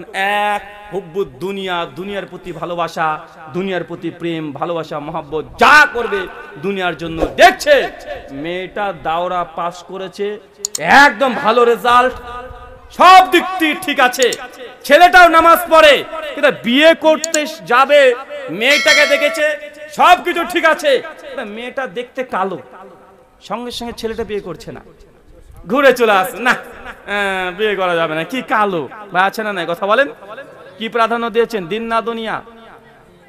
দিন না দুনিয়া? দুনিয়া প্রাধান্য দিয়েছেন। আপনি জানেন মেয়েটা খুব ধার্মিক, একদম মাদ্রাসায় দাওরা পাস করে চলে এসেছে। মেয়েটা তাহাজ্জুদের নামাজ ইয়াং অবস্থা থেকেই পড়ে, কঠিন পর্দা করে, সবকিছু ঠিক আছে, কিন্তু মেয়েটা দেখতে একটু কালো বা নাকটা একটু বাঁকা বা একটু অসুন্দর। আপনি তাকে আর বিয়ে করছেন না, ছুটে চলে আসছেন। আপনি খুঁজছেন কি? নিব ক্যাটরিনা কাইফ সহ জান্নাতের হুর, তাই না ভাইজান? বিয়ে করার সময় মানে নামাজ পড়ে এমনও নিব, আবার ক্যাটরিনা কাইফ মতো সুন্দরী হতে হবে, বা এমন আছে না নাই? আচ্ছা, শুধু ছেলেরা নাই, মেয়েরাও আছে। এটা খুব বেশি বেশি দেখা যায়। একটা ছেলে প্রাইমারির টিচার বা হাই স্কুলের টিচার, শিক্ষকতা করে, ছেলেটা দেখতে অনেক স্মার্ট, অনেক সুন্দর দেখতে, লম্বা চওড়া, কিন্তু ছেলেটা মুখে একদম গাল ভরা দাঁড়িয়ে আছে, মাথাতে টুপি পরে, প্যান্ট শার্ট পরে টাকনার ওপরে। ছেলেটার বিয়ের জন্য মেয়েকে প্রস্তাব দিয়েছে, মেয়ের বাড়ির সবাই মোটামুটি না ঠিকই আছে, ছেলেটা চাকরি করে, মাসে 50-60 হাজার টাকা ইনকাম, দেখতে স্মার্ট, মাশাআল্লাহ, বাড়ি গাড়ি সবই আছে, সব ঠিক আছে, কিন্তু মেয়ে বলছে না বিয়ে করবো না। কেন? যাই হোক, ও হুজুর যে এই মুখে দাঁড়িয়ে আছে, যে লোকে বলবে আরে কি রে, এ তোর পেছনে এত এত ছেলে পেলে ঘুরে বেড়ালো, শেষ পর্যন্ত তুই চাচাকে বিয়ে করলি, আছে না নাই? কথা বলেন। ও মেয়েটা যখন শুনবে যে আমার এই দাঁড়িয়ালা ছেলের সঙ্গে বিয়ে হবে, ও সারা রাত ধরে টেনশনে অর্ধেক শুকিয়ে যাবে। আরে আল্লাহ, এর সঙ্গে যদি বিয়ে হয়, বান্ধবীর কাছে মুখ দেখাবো কিভাবে? আল্লাহ, যদি এর সঙ্গে বিয়ে হয় তাহলে বিয়ের দিন থেকে আমার এই জিন্সের প্যান্টগুলো সবগুলোকে পুড়িয়ে দিবে, বুরখা নিয়ে আমাকে ঘুরে বেড়াতে হবে, কেউ দেখতে পাবে না, মানে অর্ধেক টেনশনে শেষ, আমাকে বুরখা পড়তে হবে, বাপরে বাপ, ফজরে উঠতে হবে, 5 বার নামাজ পড়তে হবে, ও হার্ট অ্যাটাক করে আগে মরে যায়। আছে না? কথা বলেন। আবার দেখেন বিয়ের সময় এত সুন্দর ছেলেটাকে বিয়ে করেনি, কি করলো? না, করতে হবে কি, টাকা পয়সা প্রচুর থাকবে, সবকিছু টাকা পয়সা দেখতে গিয়ে, বাড়ি গাড়ি দেখতে গিয়ে, বড় বিজনেসম্যান দেখেছে, লাস্ট মধ্যে একটা টাকলা একদম ভুড়িয়ালা ওকে বিয়ে করে ঘুরে বেড়াচ্ছে দিব্যি, আছে না ভাইজান? টাক লাখে শেষ পর্যন্ত বিয়ে করছে, আর ওই মাল একদম রাত্রে মাল খেয়ে আসে, বেল্ট খুলে মারে ওকে একদম। ভাই দেখা যায় না এমন? 2 বছর 4 বছর পর কি হয়? ডিভোর্স হয়ে যাচ্ছে। অথবা ওই মেয়েটা তখন মসজিদ ইমাম কাছে আসে, ইমাম সাহেব আমার স্বামীটা খুব জ্বালায়, প্রতিদিন মদ খেয়ে এসে মারে, প্রতিদিন আমার উপরে নির্যাতন করে, আমাকে খেতে দেয় না, সিগারেটের ছাকা দিয়েছে, ইমাম সাহেব আমার স্বামীটাকে একটু বোঝান না, একটু আল্লাহ রাস্তায় নিয়ে আসেন না, যদি একবার নামাজ পড়ান না ইমাম সাহেব, একটু নামাজি বানিয়ে দেন না। ভাই করে কি করে না কথা বলেন? মেয়ে বিয়ের পূর্বে তোমাকে সিদ্ধান্ত নেওয়া উচিত ছিল যে তুমি যদি 5 ওয়াক্ত নামাজি কোনো ছেলেকে বিয়ে করো, একবেলা খাবার তোমার কম হতে পারে, কিন্তু তোমাকে কখনো তোমার গালের উপরে হাতটা উঠবে না, এটুক নিশ্চিত থাকো। কখনো তোমাকে গালিগালাজ করবে না, মানসিক টেনশন দেবে না, ডিপ্রেশনে যেতে দেবে না, যে কোনো মূল্যে তোমাকে সবসময় সাহায্য সহযোগিতা করবে। কিন্তু তুমি বিয়ের আগে শুধু দেখলে যে হুজুরের মতো দাড়ি, অতএব বিয়ে করবো না, কিন্তু তুমি বিয়ের পরে 5 বছর পর তুমি তখন মনে মনে চাইবে, আল্লাহ আমার ছেলে আমার স্বামীরা যদি নামাজ পড়তো তাহলে ভালো হতো। ভাই আছে না কথা বলেন? বিয়ের আগে নামাজই দরকার হয় না, বিয়ের পরে যখন রস টস সব শেষ, আর কিছু নাই, এখন নামাজই দরকার। এখনো হুজুরের পেছন পেছন ঘুরে বেড়ায়, হুজুর আমার স্বামীটাকে বুঝান, হুজুর আমার স্বামীটাকে একটু বুঝান। আছে না নাই কথা বলেন? এই যে বাস্তব নমুনা, যখন আমরা দুনিয়ার মোহে আচ্ছন্ন হয়ে গেছি, আল্লাহ বলছেন মুসলিম উম্মাহ ধ্বংসের 2টো কারণ। 1 হুব্বুদ দুনিয়া, দুনিয়ার মোহ, দুনিয়ার প্রতি ভালোবাসা। 2 কারিয়াতুল মত, মানুষ মুসলিম উম্মাহ মৃত্যুকে ভয় পাবে। কি ভয় পাবে? কি ভয় পাবে বলেন? সমস্যা নেই, ওদেরকে বলিয়েন না, এ ভাইজান ওরা জাহান্নামে চিল্লাচিল্লি করবে, টেনশন নিয়েন না, ওদের সব জায়গাতে ফার্স্ট, ওরা পারবেন না সব জায়গায়। কেন জানেন? এটা শুধু মেয়েদের ফিতরাত নয়, আল্লাহ তাদেরকে এইভাবে সৃষ্টি করেছে। যারা বায়োলজি নিয়ে পড়াশোনা করেন তারা জানেন যে মেয়েদের শরীরে যে হরমোন তৈরি হয় সেটা নাম হচ্ছে ইস্ট্রোজেন হরমোন। কি হরমোন? ইস্ট্রোজেন। পুরুষের শরীরে ইস্ট্রোজেন হরমোন তৈরি হয় না। পুরুষের শরীরে কি হরমোন তৈরি হয়? টেস্টোস্টেরন। টেস্টোস্টেরন হরমোনের কাজ কি?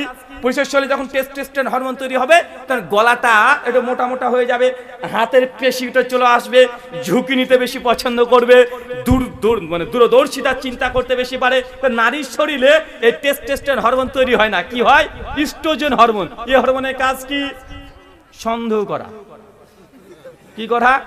ওই কথা কথা সন্দেহ করবে। 2 জেদ করা। কি? জেদ করবে। 3 অতিরিক্ত কথা বলা। এটা কিসের কারণে হয়? ওটা ওদের দোষ নাই, আপনি যত চেষ্টা করেন পারবেন না, ও কথা বলবেই। কেন জানেন? কারণ পুরুষদের শরীরে যে হরমোন আছে, পুরুষ মানুষ স্বাভাবিকভাবে প্রতিদিন 3000 ওয়ার্ড ব্যবহার করতে পারবে ন্যাচারালি, মানে 3000 শব্দ ব্যবহার করতে পারবে, এটা স্বাভাবিক। 3000-এর অতিরিক্ত যদি ওয়ার্ড যদি ব্যবহার করে ফেলে, আস্তে আস্তে ক্লান্তি চলে আসবে, আর কথা বলতে ভালো লাগবে না, বিরক্ত বোধ চলে আসবে। প্রতিদিন ন্যাচারাল কতটা ওয়ার্ড বলতে পারবে? 3000। মেয়েরা কত জানেন? 6000। এখন এই অতিরিক্ত 3000 কি করবো বলেন তো? এখন আপনি তো কথা বলেন না, আপনি তো ব্যবসা নিয়ে ব্যস্ত আছেন, মাঠ ঘাট নিয়ে ব্যস্ত আছেন, বউকে সময় দেন না, বউকে ফোন করেন না, বউ ফোন করলে ঝাড়ি 2-4টে মেরে দেন, ও রাগ করে কি করবে? ওর তো 6000 মাল স্টক আছে, ওই শব্দগুলো কোথায় ব্যবহার করবে? ও পাশের বাড়িতে চলে যায়, গিয়ে বুবু ওর বাড়িতে ও এসে চলে জানিস শুরু করে দিল সব, যতক্ষণ 6000 শেষ না হবে ও বাড়িতে ঢুকবে না। এখন ওর দোষ না আপনার দোষ? কার দোষ? আরে আপনার দোষ, বউকে আপনি সময় দেন না। যে যদি বাঁচতে চান প্রতিদিন ফোন করতে হবে, কমপক্ষে দিনে 10 বার ফোন করতে হবে, যে কেমন আছো, কি করছো, ছেলে কি করছে, 2-4 বার আই লাভ ইউ বলবেন, নচেত খবর আছে।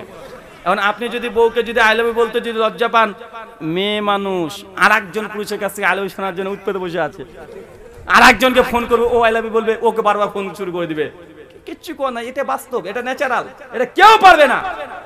আপনি তো নিজে এটাই করেন, আপনি করেন না? বিয়ের পরে তো একটা মেয়েকে আপনি আই লাভ ইউ বলছেন, ফোনে মেসেজে লিখছেন, আচ্ছা না ভাইজান?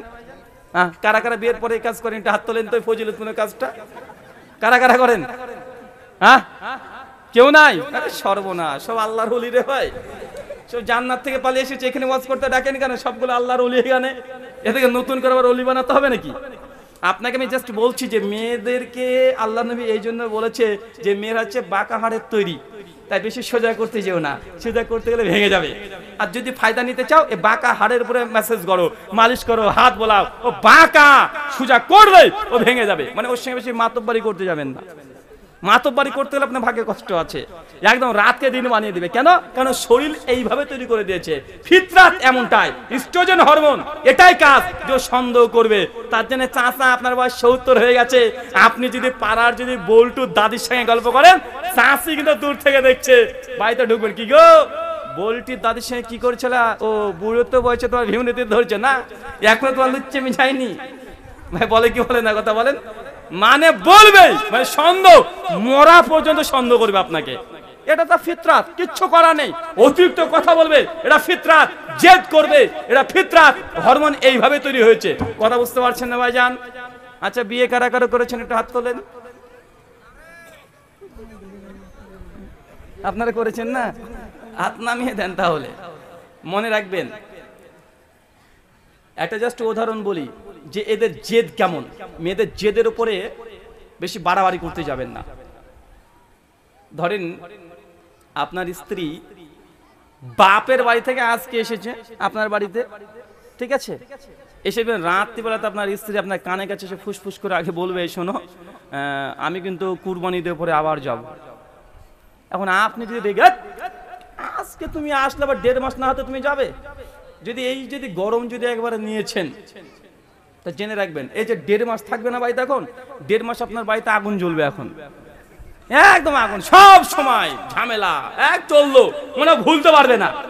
কি করবেন তাহলে? আপনার মনে মনে ভাবতে যে শরীরে তো ইস্ট্রোজেন হরমোন আছে, হুজুর বলে গেছে, তো এই তো জেদ করবে। তাহলে কি করবেন? ও যখন বলবে যে এই কুরবানি ঈদের পরে মায়ের বাড়িতে যাবো, আপনি তখন বলবে যে হ্যাঁ অবশ্যই যাবা, না কেন, অবশ্যই যাবা। আচ্ছা শোনো, আমি ভুলে গেছিলাম, 500 টাকাটা এটা রাখো তো, এবার কুরবানি ঈদের পরে একটু মায়ের জন্য তুমি একটা শাড়ি কিনে নিয়ে যাবে, 500 টাকা দিয়ে দেন ওকে। ও এত খুশি থাকবে, 1.5 মাস পার হয়ে যাবে, দেখবেন প্রতিদিন মনে হবে যে 500 রাত চলছে আপনার এখন, মানে আপনার সঙ্গে মানে আর কোনো ঝামেলা নেই, মানে ওই যে স্বীকার করে নিয়েছেন, ও বলেছে, মানে ওর কথাই হ্যাঁ বলবেন। 500 টাকা লস যাক, 1.5 মাস আপনাকে যে শান্তি দেবে ভাই, এটা আপনি 500 টাকা না 5 লাখ টাকা দিয়ে কিনে পাবেন না। আর যদি প্রথমবার যদি মাতব্বরি করেন, কেবলই তুমি আসলে বা যাওয়া, মানে এই বললে 1.5 মাস আগুন জ্বলবে এখন বাড়িতে। ঈদ পার হয়ে যাবে, দেখবেন ও ভুলে গেছে, কুরবানি ঈদ পার হয়ে গেছে, পার হয়ে আরো 2 মাস হয়ে গেছে, মায়ের বাড়িতে যাবে না। কেন? দরকার নাই, মানে ও জেদ করবে, এমনি বলেছে, ওই এমনি 4 মাস পর যেত, জেদ করে 2 মাসের মধ্যে যাবে, এটা তার পরিকল্পনা। কথা বুঝতে পারছেন? আপনি যেহেতু বাধা দেন নাই, ও এখন আরো 2 মাস চালিয়ে দেবে, মানে আপনার বাড়িতে কুরবানিদের পরের 2 মাস আপনার বাড়িতে থাকবে, ও ভুলে যাবে। কথা বুঝতে পারছেন না ভাইজান? তার জন্য বিয়ে করার আগে মেয়েদের সাইকোলজিকে বুঝবেন, আর মেয়েরা যদি ছেলেদের সাইকোলজি না বুঝে, বাড়ি আর বাড়ি থাকবে না, জাহান্নামের ঘর হয়ে যাবে। কেন? কারণ ছেলেদের সঙ্গে মেয়েদের অধিকাংশ ক্ষেত্রে বিয়ের পরে দ্বন্দ্ব, ঝামেলা, ফিতনা ফাসাদ এটা হয়। ছেলেরা মেয়েদের সাইকোলজি বুঝে না, মেয়েরা ছেলেদের সাইকোলজি বুঝে না। একটা উদাহরণ দিয়ে বুঝতে পারবেন। ধরেন আপনি কম্পিউটার বসে কাজ করছেন, বা আপনি বাড়িতে বসে বসে কোনো কাজ করছেন, যে কাজগুলো করেন বা পড়াশোনা করছেন, যা ইচ্ছা করছেন, মানে আপনি আপনার কাজে ব্যস্ত, বাড়িতে আপনার স্ত্রীতে সুন্দর করে সেজেছে, এসে আপনার পেছনে দাঁড়িয়ে আছে, ও কিন্তু জিন্দেগিতে আপনাকে বলবে না দেখো আমি সেজেছি কেমন লাগছে, ও এসে দাঁড়িয়ে থাকবে। ও তো আপনার কাছে এসে বসে 2-1 মিনিট কথা বললো, এখন আপনাকে হয়তো এসে চাই দিয়েছে, আপনি একটু চাটা নিয়ে আবার নিজের মতো কাজ করতে ব্যস্ত আছেন। 1 ঘন্টা পরে দেখবেন, আধা ঘন্টা পরে দেখবেন যে ফিক ফিক করে কাঁদাকাটি শুরু করে দিয়েছে। আপনি কি হলো, তুই কাঁদছো কেন? আমি তো কিছু বলিনি, আমার কথায় কষ্ট হয়েছে কি? আমি কিছুই বলিনি। কথা বুঝতে পারছেন ভাইজান?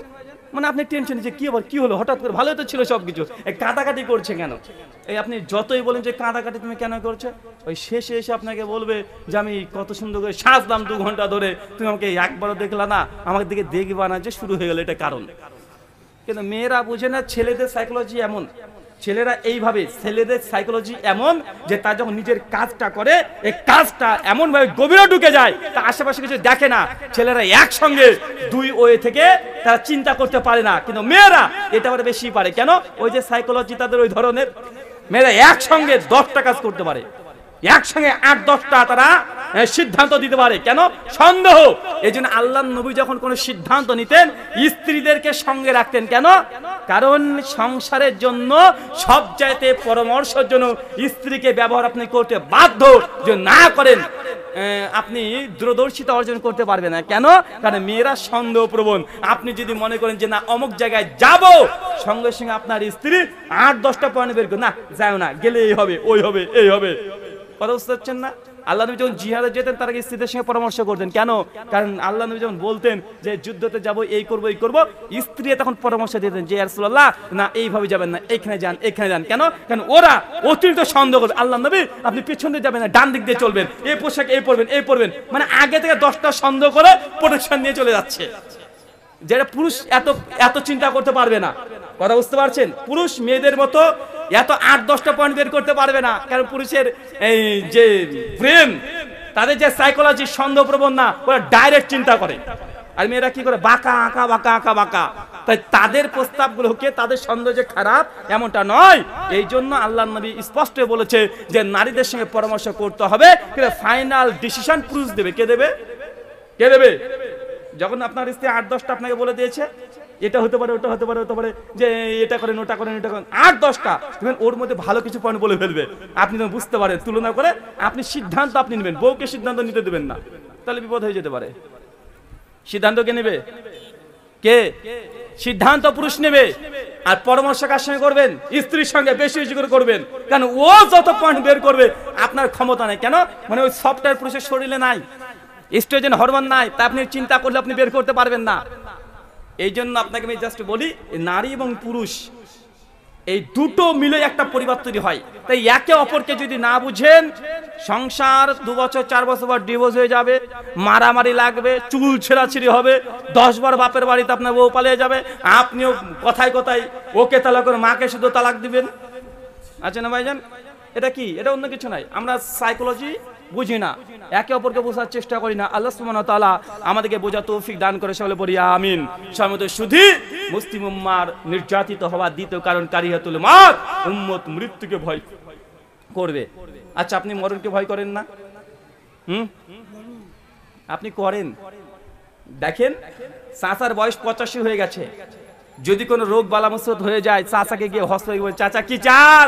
বলছে, ভাব জমি যা আছে বিক্রি করে দে, আমাকে বেলুড়ে নিয়ে চল, ব্যাঙ্গালোরে নিয়ে চল। ও মরতে চাই? কথা বলে মরতে চাই না, বলে আমার যা সম্পত্তি আছে বিক্রি করে দে, আমি বাঁচতে চাই, ব্যাঙ্গালোরে নিয়ে চল। আছে না? নাই, আছে। কিন্তু আজকে যদি আপনাকে বলা হয় যে ঈদগাহ উন্নতি কল্পে, মসজিদ উন্নতি কল্পে, ভাইজান আপনি কত দিবেন আপনার সম্পত্তির? আপনার কাছে 100 টাকা বের করতে হলে আপনার বাড়িতে 100 বার যেতে হয়, তারপরে 100 টাকা বের হয় না। আছে না? নাই। কিন্তু মৃত্যুর সময় যখনই আসে তখনই বলে যে যা আছে টাকা পয়সা সব বিক্রি করে দিয়ে আমাকে বাঁচা। এমন আছে না? নাই। কারিয়াতুল মওত, আমার উম্মত মৃত্যুকে ভয় পাবে, মৃত্যু দেখলে ভয় পাবে, মৃত্যুর জন্য লাখ লাখ কোটি কোটি টাকা খরচ করে সে বাঁচার চেষ্টা করবে। এর হচ্ছে মুসলিম উম্মাহ ধ্বংসের কারণ। আজকে হসপিটালে চলে যান, সব চাইতে অমুসলিমদের চাইতে মুসলিমেরা বেশি হসপিটালে। আপনি যান, যে কোনো হসপিটালে যান, এবং মেয়েরা বেশি। হসপিটালে কারা বেশি? প্রথমত মুসলমান বেশি, আর দ্বিতীয় কারা বেশি? মেয়েরা বেশি। এটা আপনি পরিসংখ্যান ভালো করে দেখেন, যে কোনো হসপিটালে চলে যান, ছেলেদের সংখ্যা খুব কম, মেয়েরা বেশি। আছে না? নাই। আছে। এবং মুসলমানরা হিন্দু বেশি, মুসলমানরা বেশি আছে হসপিটালে। আল্লাহ নবী ওটাই বলছে যে আমার উম্মত মৃত্যুকে ভয় পাবে সব সময়। চিন্তা যারা না মরি, মৃত্যু থেকে বাঁচার জন্য ভ্যালু 10 লাখ লাগবে, লাগুক। 20 বিঘা জমি বিক্রি করতে হবে, বিক্রি করে দেবে, সমস্যা নেই। কিন্তু আজকে বলেন যে 4 কাঠা জমি দিতে হবে একটা মসজিদ তৈরি করার জন্য, একটা মাদ্রাসা তৈরি করার জন্য, একটা ঈদগাহ তৈরি করার জন্য। ও মরে যাবে তাও ভালো, 4 কাঠা লিখে দিবে না।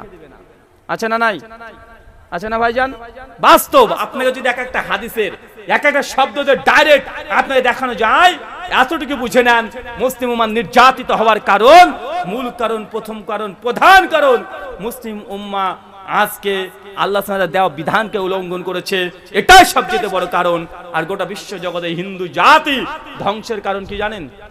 সত্যিকারের স্রষ্টাকে ভুলে গেছে। হিন্দুদের ধ্বংসের কারণ সব চাইতে, তাদের ধ্বংসের কারণ চাইতে তারা স্রষ্টাকে ভুলে গেছে, তাদের সৃষ্টিকর্তাকে ভুলে গেছে। মানুষকে কখনো সৃষ্টিকর্তা হিসেবে উপাসনা করছে। জেনে রাখবেন, যদি আপনি আপনার রব সৃষ্টিকর্তাকে ভুলে যান, আপনার স্রষ্টাকে এটা যদি না বুঝেন, ভুলভাল দেবদেবতার যদি উপাসনা করেন, পরিণাম জাহান্নাম তথা নরক, এটা নিশ্চিত। এখন আপনি বলতে পারেন যে ভাইজান, পৃথিবীতে তো এতগুলো ঈশ্বর উপাসনা করা হয়, হিন্দুরা 33 কোটি দেবদেবতা উপাসনা করছে, মুসলমানরা একজনের করছে, খ্রিস্টানরা 3 জনের করছে। এখন সত্য করে ঈশ্বরের আমি 3টে বৈশিষ্ট্য বলবো। কয়টা বলবো চাচা, কয়টা? আল্লাহ হওয়ার জন্য, ক্যাপিটাল লেটারে গড হওয়ার জন্য, ঈশ্বর হওয়ার জন্য 3টে কমপক্ষে বৈশিষ্ট্য লাগবে। 3টে বৈশিষ্ট্য যদি না থাকে, সে ব্যক্তি ঈশ্বর না। সে ব্যক্তি যতই ঈশ্বর দাবি করুক, যতই গোটা বিশ্বের মানুষ তাকে ভগবান বলে পুজো করুক, ও ব্যক্তি ভগবান না, যদি 3টে বৈশিষ্ট্য না থাকে। এক, যিনি ঈশ্বর হবেন তিনি কখনো জন্মগ্রহণ করবেন না। কি করবেন না চাচা, কি করবেন না? আল্লাহ কখনো জন্মগ্রহণ করতে পারে? ভগবান জন্মগ্রহণ করতে পারে? যদি কেউ বলে যে আমাদের ভগবানের আজকে জন্ম জয়ন্তী পালন করছি, যদি কেউ বলে যে আমাদের ভগবান জন্মগ্রহণ করেছেন, যে দেখবেন ওটা ভগবান না, ওটা ঈশ্বর না, ওটা ডুপ্লিকেট, এটা ডুপ্লিকেট, পরিষ্কার, ওটা প্রকৃতপক্ষে স্রষ্টা নয়। আল্লাহ বলছেন পবিত্র কোরআনুল কারীম সূরা ইখলাস সূরা নম্বর 112 আয়াত নাম্বার 3, লাম ইয়ালিদ ওয়া লাম ইউলাদ, আল্লাহ কাউকে জন্ম দেন না, আল্লাহ কোনো জন্ম নেন না। আল্লাহ যে জন্মগ্রহণ করবে এটা আল্লাহর সৃষ্টি, আল্লাহ সুবহানাহু ওয়া তাআলা এটা সিফাত নয়। ভাই আল্লাহ জন্মগ্রহণ করতে পারে চাচা? আরে পাড়ায় যদি কেউ বলে যে অমুক পাড়াতে একটা ভগবান জন্মেছে, এটা হাস্যকর কথা নয়? ধরেন একটা ছেলে 7 বছরের, 10 বছরের, 12 বছরের ছেলের নাম হচ্ছে গোপাল, স্কুলে গিয়েছে 3 দিন পর, শিক্ষা বলছে কিরে গোপাল স্কুলে 3 দিন আসিসনি কেন? গোপাল যদি বলে যে স্যার আমাদের পাশের বাড়িতে অমুক কাকিমার পেট থেকে একটা ভগবান হয়েছে, ওটা দেখতে গিয়েছিলাম, এই জন্য আসেনি। হাস্যকর বিষয় না ভাইজান? ঈশ্বর জন্মগ্রহণ করতে পারে না? এই কথা গীতাতে আছে, শ্রীমদ্ ভগবত গীতা অধ্যায় নম্বর 10 শ্লোক নম্বর 3 পরিষ্কার হবে শ্রীকৃষ্ণজি তিনি বলছেন, ইয়ামাম মাজাম্মানাদিম চ বিত্তলোক মহেশ্বরম আসাম্মুরা সুমেতেষু সর্ব পাপেহি প্রমুচ্ছতে। ইয়ামাম আজাম অনাদি, শ্রীকৃষ্ণ বলছে যে ব্যক্তি এই কথা বিশ্বাস করে, ইয়ামাম আমি শ্রীকৃষ্ণ আজাম, যিনি স্বয়ং স্রষ্টা ঈশ্বর কখনো জন্মগ্রহণ করে না, সর্ব পাপেহি প্রমুচ্ছতে, এই ব্যক্তি সমস্ত পাপ থেকে মুক্তি পাবে। তার মানে গীতা স্পষ্ট হয়ে বলে দিচ্ছে ঈশ্বর কখনো জন্মগ্রহণ করতে পারে না। এখন বলেন তো কৃষ্ণ জন্মগ্রহণ করেছে কি করেনি? করেছে না? দেবকীর পুত্র কৃষ্ণ সকলেই আমরা জানি। কংস হচ্ছে তার মামা, জেলখানাতে জন্মগ্রহণ করেছে, একদম বৃষ্টির সময় মাথায় তুলে তুলে নিয়ে চলে গেছে। সবগুলো আমরা জানি কি জানি না? হিন্দু মুসলমান নির্বিশেষে সবাই আমরা জানি যে শ্রীকৃষ্ণ যে তিনি জন্মগ্রহণ করেছে। বলছে গীতা বলছে ইয়ামাম আজামানাদিম চবিত্ত লোক মাহেশ্বরম, যে ব্যক্তি বিশ্বাস করে স্রষ্টা ঈশ্বর করে জন্মগ্রহণ করে না, এই সমস্ত পাপ থেকে মুক্তি পেয়ে মোক্ষ লাভ করবে। এমন বলেন আমরা যে আল্লাহকে বিশ্বাস করি, আমাদের আল্লাহ জন্মগ্রহণ করেছে? আল্লাহ জন্মগ্রহণ করেছে। তার মানে গীতার আলোকে কোন স্রষ্টা সত্যিকার স্রষ্টা? কে? কৃষ্ণ না আল্লাহ? হ্যাঁ, এই যে দেখবেন আমাদের হিন্দু দাদাদেরকে আমি কষ্ট দেওয়ার জন্য বলছি না, জাস্ট একটা মেসেজ দিয়ে যাই। আপনাদের ঠাকুর পণ্ডিত পুরোহিত যারা আছে তাদেরকে জিজ্ঞাসা করবেন, দেখবেন এই নামযজ্ঞ হয় এলাকাতে? হ্যাঁ, নামযজ্ঞ হয় না? সে করতে পারে, তাদের ধর্ম তারা পালন করবে, করতে পারে, সমস্যা নেই। কেউ দেখবেন এই নামযজ্ঞতে 3 দিন বা 7 দিন যাই যা করুক না কেন, একটা কথা বারবার বলে, হরে কৃষ্ণা কৃষ্ণা কৃষ্ণা হরে হরে, হরে রাম রাম রাম হরে হরে। বলে কি বলে না? আমার সাদা মনে সাদা প্রশ্ন, 4টে বেদ আছে, ঋক সাম যজু অথর্ব। 4 বেদের মধ্যে 20,536টা মন্ত্র আছে। 108 খানা উপনিষদের মধ্যে 9 থেকে 11 খানা প্রধান উপনিষদ। 4 খানা বেদের মধ্যে একটা বেদেও হরে কৃষ্ণ এই মন্ত্র নাই। এক জায়গাতে গোটা বেদ আপনি খুলে ফেলেন, 20,536টা মন্ত্র, 4 বেদের কোন জায়গায় এই মহামন্ত্র এটা নাই। কথা বুঝতে পারলেন? আপনি বলতেন তার মানে রামায়ণে আছে। রামায়ণে গোটা রামায়ণ পড়ে ফেলেন, 7 খণ্ড যা আছে পড়ে ফেলেন, বালাখান্ড থেকে উত্তরাখণ্ড পর্যন্ত পড়ে ফেলেন, রামায়ণের মধ্যে হরে কৃষ্ণ মন্ত্র নাই, পড়তে থাকেন। তাহলে হুজুর মনে হয় মহাভারতে আছে, জানাই ভারতে তা আছে মহাভারতে। মহাভারতে 1 লাখ শ্লোক গোটা পড়ে ফেলেন হরে কৃষ্ণ হরে রাম এই মন্ত্র রামায়ণ মহাভারত দুটোর মধ্যে কোনো জায়গাতেই নাই। কথা কি বুঝতে পারছেন? কোথায় আছে? রাধাতন্ত্রে আছে, কালী সন্তরণ উপনিষদে আছে, চৈতন্য চরিত্রামৃতে আছে। তবে এই শাস্ত্রগুলো মাত্র 300-400 বছর আগেকার রচনা করা, কিন্তু বেদ, রামায়ণ, মহাভারত, হরে কৃষ্ণ এই মন্ত্র কোনো জায়গায় নাই। আমি যে কথা বললাম এই কথা তো রেকর্ড হচ্ছে না ভাইজান? আমার খুব সাদা মানে জানার আগ্রহ যে এত বড় মন্ত্র যেটা পাঠ করা হয়, সব সময় জপ করছে এই 16 নাম 32 অক্ষর, অথচ এটা 4 বেদের কোনো জায়গায় নাই, রামায়ণে নাই, মহাভারতে নাই, এমনকি ভাগবত মহাপুরাণ এর মধ্যেও নাই, পদ্ম পুরাণ এটাও নেই, 18 36 পুরাণ, 18টা উপপুরাণ, 18টা নাম মহাপুরাণ, এই 36 পুরাণের মধ্যে অধিকাংশ পুরাণগুলোতে নেই, কয়েকটা পুরাণে আছে। তবে কি আছে? হরে কৃষ্ণ দিয়ে শুরু নাই, আছে হরে রাম রাম রাম হরে হরে, হরে কৃষ্ণ কৃষ্ণ কৃষ্ণ হরে হরে। শুরু হয়েছে সাথে হরে রাম, কিন্তু আমরা বলি কি এখন হরে কৃষ্ণ কৃষ্ণ, মানে শাস্ত্রকে উল্টে দিয়েছি আমরা। কথা বুঝতে পারেননি মনে হয়। আবার বলি ছোট্ট করে শেষ অংশটা, ধর্মগ্রন্থে যেখানে যেখানে পাওয়া যায় ওখানে পাওয়া যায় হরে রাম রাম রাম হরে হরে। এই হরে রাম দিয়ে শুরু, কি দিয়ে শুরু? মন্ত্র কি দিয়ে শুরু? রাম দিয়ে। কিন্তু সমাজে পড়া হয় কিভাবে? হিন্দু সমাজে কি দিয়ে? হরে কৃষ্ণ কৃষ্ণ দিয়ে শুরু করছে। ওই শাস্ত্রে কিন্তু কৃষ্ণ দিয়ে শুরু নাই, কি দিয়ে আছে? রাম দিয়ে। মানে এখানে উল্টে দিয়েছে, মানে আমাদের হুজুররা যেমন করে, এরা হিন্দু ঠাকুররা করছে, শাস্ত্রে নাই, এই ধর্ম পালন করছে, মানুষের টাকা পয়সা নিয়ে কীর্তনের নিয়ে চলে যাচ্ছে। আছে না ভাইজান? আমাদের মৌলবীদের মধ্যে কিন্তু আছে, বাপ মারা গেছে, হুজুর দেখবেন আপনার বাড়ির আশেপাশে ভুন করে মাছ চিপে ঘুরে বেড়ায়। কেন? এসে আপনার বাপ মারা গেছে, হুজুর দেখবেন ধারিয়ালা হুজুর টুকুরে আপনার বাড়ির পাশে ভুন করে ঘুরে বেড়াচ্ছে, এসে আপনার পিঠে হাত বলে, বাবা সবার বাবা তো চিরকাল বেঁচে থাকে না ভাই, তোমার বাবা মারা গেছে। আর কাঁদো কণ্ঠে বলবে, কেন জানেন? কারণ ও চাচ্ছে যে তোর বাপ তো মারা গেছে, এই যে 40 খানা হবে না, এটা আমাকে একটু দাওয়াত দিস, মিলাদের অর্ডারটা যেন আমি পাই। কথা বুঝতে পারলেন না ভাইজান? হুজুর কিন্তু জানে বাপ মারা গেলে 40 খানা ইসলামে নাই, 3 দিন আর 7 দিনে 11 দিনে মিলাদ টিলাদ নাই, এটা হুজুর কিন্তু জানে। কিন্তু হুজুর এটা বলবে না। কেন বলবে না?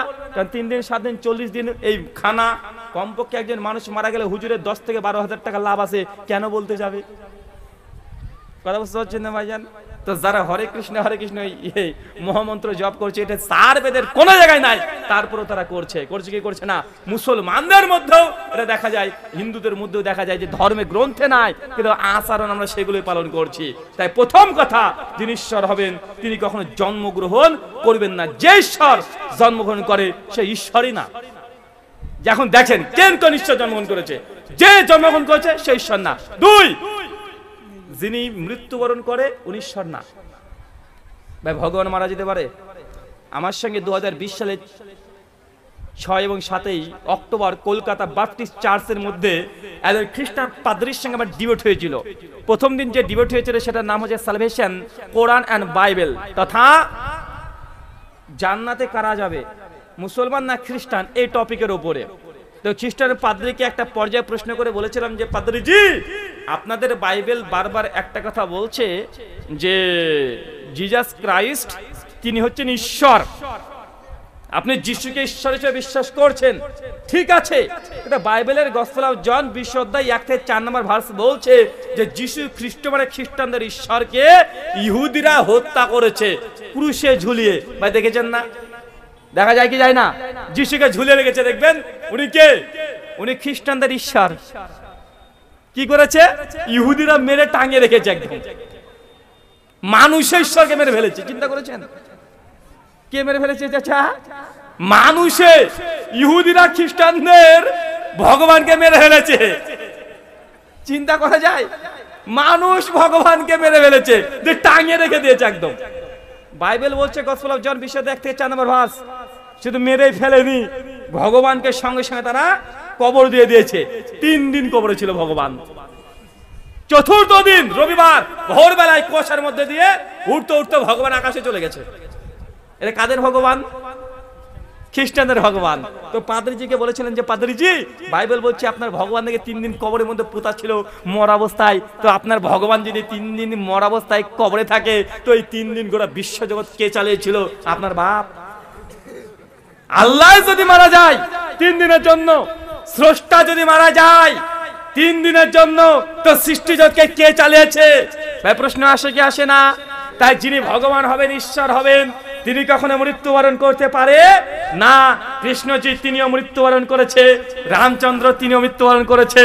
একাধিক মহাভারত এবং বিষ্ণু পুরাণের মধ্যে জায়গায় জায়গায় লেখা আছে শ্রীকৃষ্ণের পায়ে আঘাত লেগে তীর দিয়ে তাকে হত্যা করা হয়েছে। রামচন্দ্র মৃত্যুবরণ করেছে, তার সমাধি দেওয়া হয়েছে, একাধিক পুরাণ গ্রন্থে লেখা আছে। এখন বলেন, যিনি মারা যায় তিনি কি ভগবান হতে পারে? তিনি কি ভগবান হতে পারে? আমাদের আল্লাহ কি মারা গেছে? আমাদের আল্লাহ মারা গেছে? শ্রীমদ্ ভাগবত গীতা অধ্যায় 10 শ্লোক নম্বর 3 শ্রীকৃষ্ণ আবার বলছে,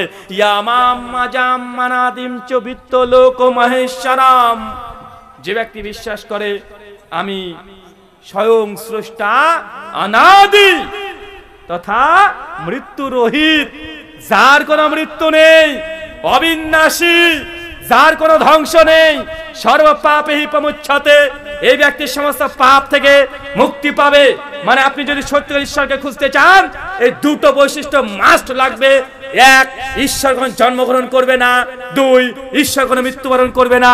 এখন আপনি যে ঈশ্বরকে পুজো করছেন, একবার চিন্তা করে দেখেন, আপনার ভগবান বা ঈশ্বর বা আল্লাহ বা গড, ও কি জন্মগ্রহণ করেছে? যদি করে, হিন্দু ধর্মগ্রন্থ বলছে ও আল্লাহ না, ও স্রষ্টা না। যদি মারা যায়, ও ভগবান না।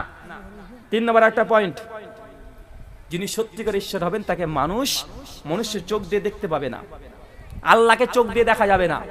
যিনি সত্যিকার ঈশ্বর, যত বড় আপনি যোগী পুরুষ হয়ে যান না কেন, যত বড় আপনি আধ্যাত্মিক পুরুষ হয়ে যান না কেন, এই দুনিয়ার দৈব চোখ দিয়ে আপনি ঈশ্বর তথা আল্লাহকে দর্শন করতে পারবেন না, এটা সম্ভবই নয়। শ্রীকৃষ্ণকে অর্জুন বারবার দর্শন করতে চেয়েছিল। শ্রীমদ্ ভাগবত গীতায় 11 নম্বর অধ্যায় বিশ্বরূপ দর্শন অধ্যায় আছে। শ্রীকৃষ্ণকে অর্জুন বলছে যে প্রভু আপনাকে দেখতে চাই। শ্রীকৃষ্ণ বলছে তুমি দেখতে পাবে না। অবশ্যই শ্রীকৃষ্ণ যখন অর্জুনকে দৈব চোখ দিয়ে দেয়, শ্রীকৃষ্ণ যখন বিশ্বরূপ দর্শন করায়, অর্জুন উল্টে ওয়াগদান হয়ে ওখানে পড়েছিল। তার মানে স্রষ্টাকে দেখা যায়? কথা বলেন, যিনি স্রষ্টা আল্লাহ হবেন তাকে দেখা সম্ভব? তাকে দেখা সম্ভব নয়। মুসা আসলামের ঘটনা মনে পড়ে আপনার? আমাদের নবী মুসা আল্লাহ বলছে, আল্লাহ ফেরেশতাকে তো 1 থাপ্পড় মেরে অন্ধ করে দিয়েছিল। কে? মুসা নবী। একটা মানুষ রাস্তাতে যাচ্ছে, 1 থাপ্পড় মেরে বের ফেলেছিল। এত রাগ। আমাদের নবীকে আসমানে ধরেছিল। কি আবার আল্লাহ কত রাকাত নামাজ দিয়েছে? আমাদের নবী বলছে 50। যান ঘুরে যান, আল্লাহ কাছে যান, নামাজ কমিয়ে নিয়ে আসেন। কত বড় পালোয়ান দেখেছেন? দুনিয়াতে ক্ষমতা চলে, আকাশে চলে, 2 জায়গাতে। এত বড় নবী মুসা আল্লাহকে বলছে, আল্লাহ আমি তোমাকে দেখতে চাই। আল্লাহ বলছে, মুসা আমাকে দেখতে পাবে না। বলছে, না আল্লাহ আমি দেখবো। বারবার আল্লাহকে বলে, আল্লাহ হচ্ছে মুসা দেখতে পাবে না। বলছে, আল্লাহ আমি দেখতে চাই, মন খুব চাই, আল্লাহ তোমাকে একবার আমি দর্শন করব। আল্লাহ কোরআন সূরা আরাফ 143 নম্বর আয়াতে বলছে, মুসা লান তারানি, তুমি আমাকে দেখতে পাবে না। চিন্তা করছেন, মুসা আলাইহিস এত বড় নবী আল্লাহকে দেখতে পায় না। আমাদের নবী তিনি মেরাজে গিয়েছেন, আমাদের নবী সচক্ষে আল্লাহকে দেখেন নাই। কিন্তু অনেক মৌলবী সাহেব মাঝে মধ্যে বলে আল্লাহকে দেখেছি, বলে না ভাইজান? আবার অনেক হিন্দু পণ্ডিত বলে আমি ঈশ্বরের দর্শন লাভ করেছি। অনেক জায়গায় বলে এটা জাগ্রত দেবী আছে, জাগ্রত দেবী। কে? মা কালী হচ্ছে জাগ্রত দেবী। ভাই বলে না ভাইজান, জেনে ভগবান বা ঈশ্বরকে কোন মানুষ তার দৈব চোখ দ্বারা দেখা সম্ভব নয়। এই কথা আছে কেন উপনিষদ অধ্যায় নম্বর 1 শ্লোক নম্বর 5 এবং 6। কোরআনেও যেমন আছে, উপনিষদে আছে। কি বলছে ব্রহ্মাজি? তিনি বলছেন, এন্না মানুসেনা মানুতে হুনা মাহর মাতান তদেব ব্রহ্মাত্মাম বেদ্দিনে দাঙ্গেদিতামুপাসতে এনা চক্ষতা পশ্যতি এনা চক্ষরসি পশ্যতি তদেব ব্রহ্মাত্মাম বেদ্দিনে দাঙ্গেদিতামুপাসতে। যে ব্যক্তি বলে মহান স্রষ্টা ঈশ্বরকে আমি এই চোখ দ্বারা দেখেছি, সে সত্যিকার ঈশ্বরকে দেখে নি। যিনি ঈশ্বর হবেন তাকে মানুষ এই চোখ দ্বারা দেখতে পাবে না। যদি স্বর্গে যায়, স্বর্গের চোখ দিয়ে আল্লাহকে দেখা যায়। জান্নাতের চোখ দিয়ে আল্লাহকে দেখতে পাবেন। দুনিয়ার চোখ দিয়ে আল্লাহ বা ভগবানকে দেখা যাবে না। তার জন্য আমি বলি, যদি হিন্দু ঠাকুর হোক আর মুসলমান মৌলবী হোক, যেই বলবে আমি ভগবান বা আল্লাহকে দেখেছি, জেনে রাখবেন দুটো টাটকা কাঁচা পাক্কা ভণ্ড। ও মৌলবী হোক আর ঠাকুর হোক, দুটো মালিক সমান। মৌলবীও যদি বলে আমি আল্লাহকে দেখেছি, যেমন এই মালটা পাক্কা ভণ্ড। ঠাকুরও যদি বলে আমি ভগবানকে দেখেছি, সাক্ষাৎ আমার কাছে চলে এসেছে, এই মাল আরো ডবল ভণ্ড। কারণ যিনি ভগবান হবেন, গীতা বলছে, কেন উপনিষদ বলছে ঈশ্বরকে চোখ দিয়ে দেখা সম্ভব নয়। তো শাস্ত্র মর্ম না তোমাকে মানবো? কথা বুঝতে পারলেন না ভাইজান? শাস্ত্র মর্ম না তোমাকে মানবো? মহান সত্য আল্লাহর সঙ্গে কাছে দোয়াই প্রার্থনা, আল্লাহ যে কথা বললাম প্রথমে আমাকে, তারপর আপনাদের প্রত্যেককে আমল করার তৌফিক দান করে, সকলে পড়ি আমিন। কিছু প্রশ্ন উত্তর এসেছে, দেব না চলে যাব? বিশেষ ঘোষণা, আমার যারা প্রোগ্রাম নেওয়ার জন্য আপনারা বারবার ফোন করছেন বা প্রোগ্রাম চাচ্ছেন, আমার প্রোগ্রাম নেওয়ার আগে দুটো শর্ত আছে। প্রায় 300 কিলোমিটার অতিবাহিত করে এসেছি, 300 কিলোমিটার যেতে হবে আমাকে, তাই না ভাইজান? আমাকে তার হেলিকপ্টার কিনে দেননি, কিনে দিয়েছেন নাকি? না, আমাকে হেলিকপ্টারে মোদির মতো নিয়ে আসবেন। যদি নিয়ে আসেন তার কোনো শর্ত থাকবে না। তো সেক্ষেত্রে প্রথম শর্ত হচ্ছে ডেট নেওয়ার আগে টাইমটা ঠিক করে জেনে রাখবেন। রাত্রি 11:30 পরে 1 সেকেন্ড প্রোগ্রাম হবে না। কি বললাম? যদি আমাকে নিয়ে প্রোগ্রাম করতে চান, রাত্রি 11:30 দিকে স্টেজ থেকে নেমে পড়বো, যখনই দেন। যে 11টার দিকে দেন, 30 মিনিট আলোচনা নেমে পড়বো। 11:30 পরে আর আলোচনা হবে না। আর 2 নম্বর কথা, যে আমি গোটা পশ্চিম বাংলাতে প্রায় 7 থেকে 8 বছর প্রোগ্রাম করছি। 700 থেকে 800 প্রোগ্রাম প্রায় করা হয়ে গেছে আমাদের পশ্চিমবাংলায়, বাংলাদেশেও আলহামদুলিল্লাহ কয়েক হাজার হয়ে গেছে।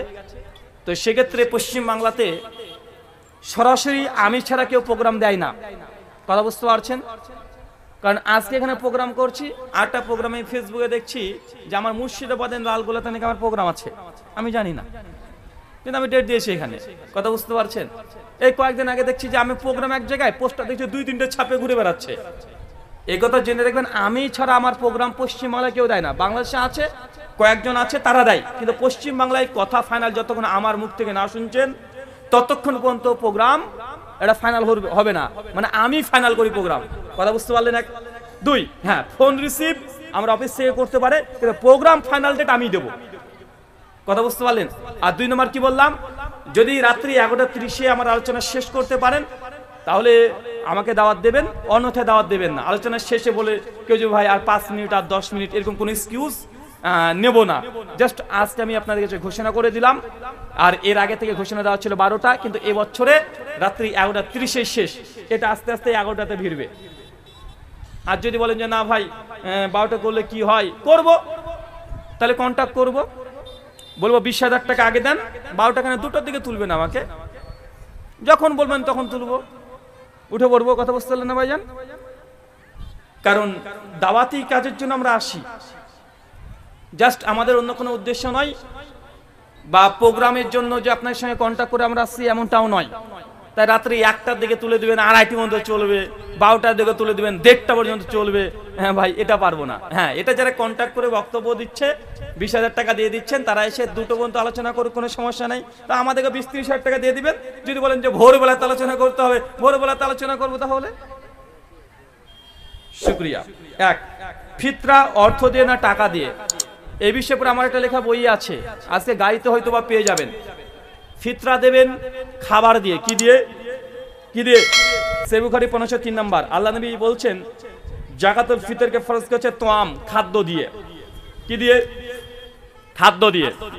একজন মেয়ে বা একটা পুরুষ মানুষের বয়স 70 পার হয়ে গেছে, বার্ধক্য নেমে এসেছে, রোজা করা সম্ভব না, এ কি দিবে?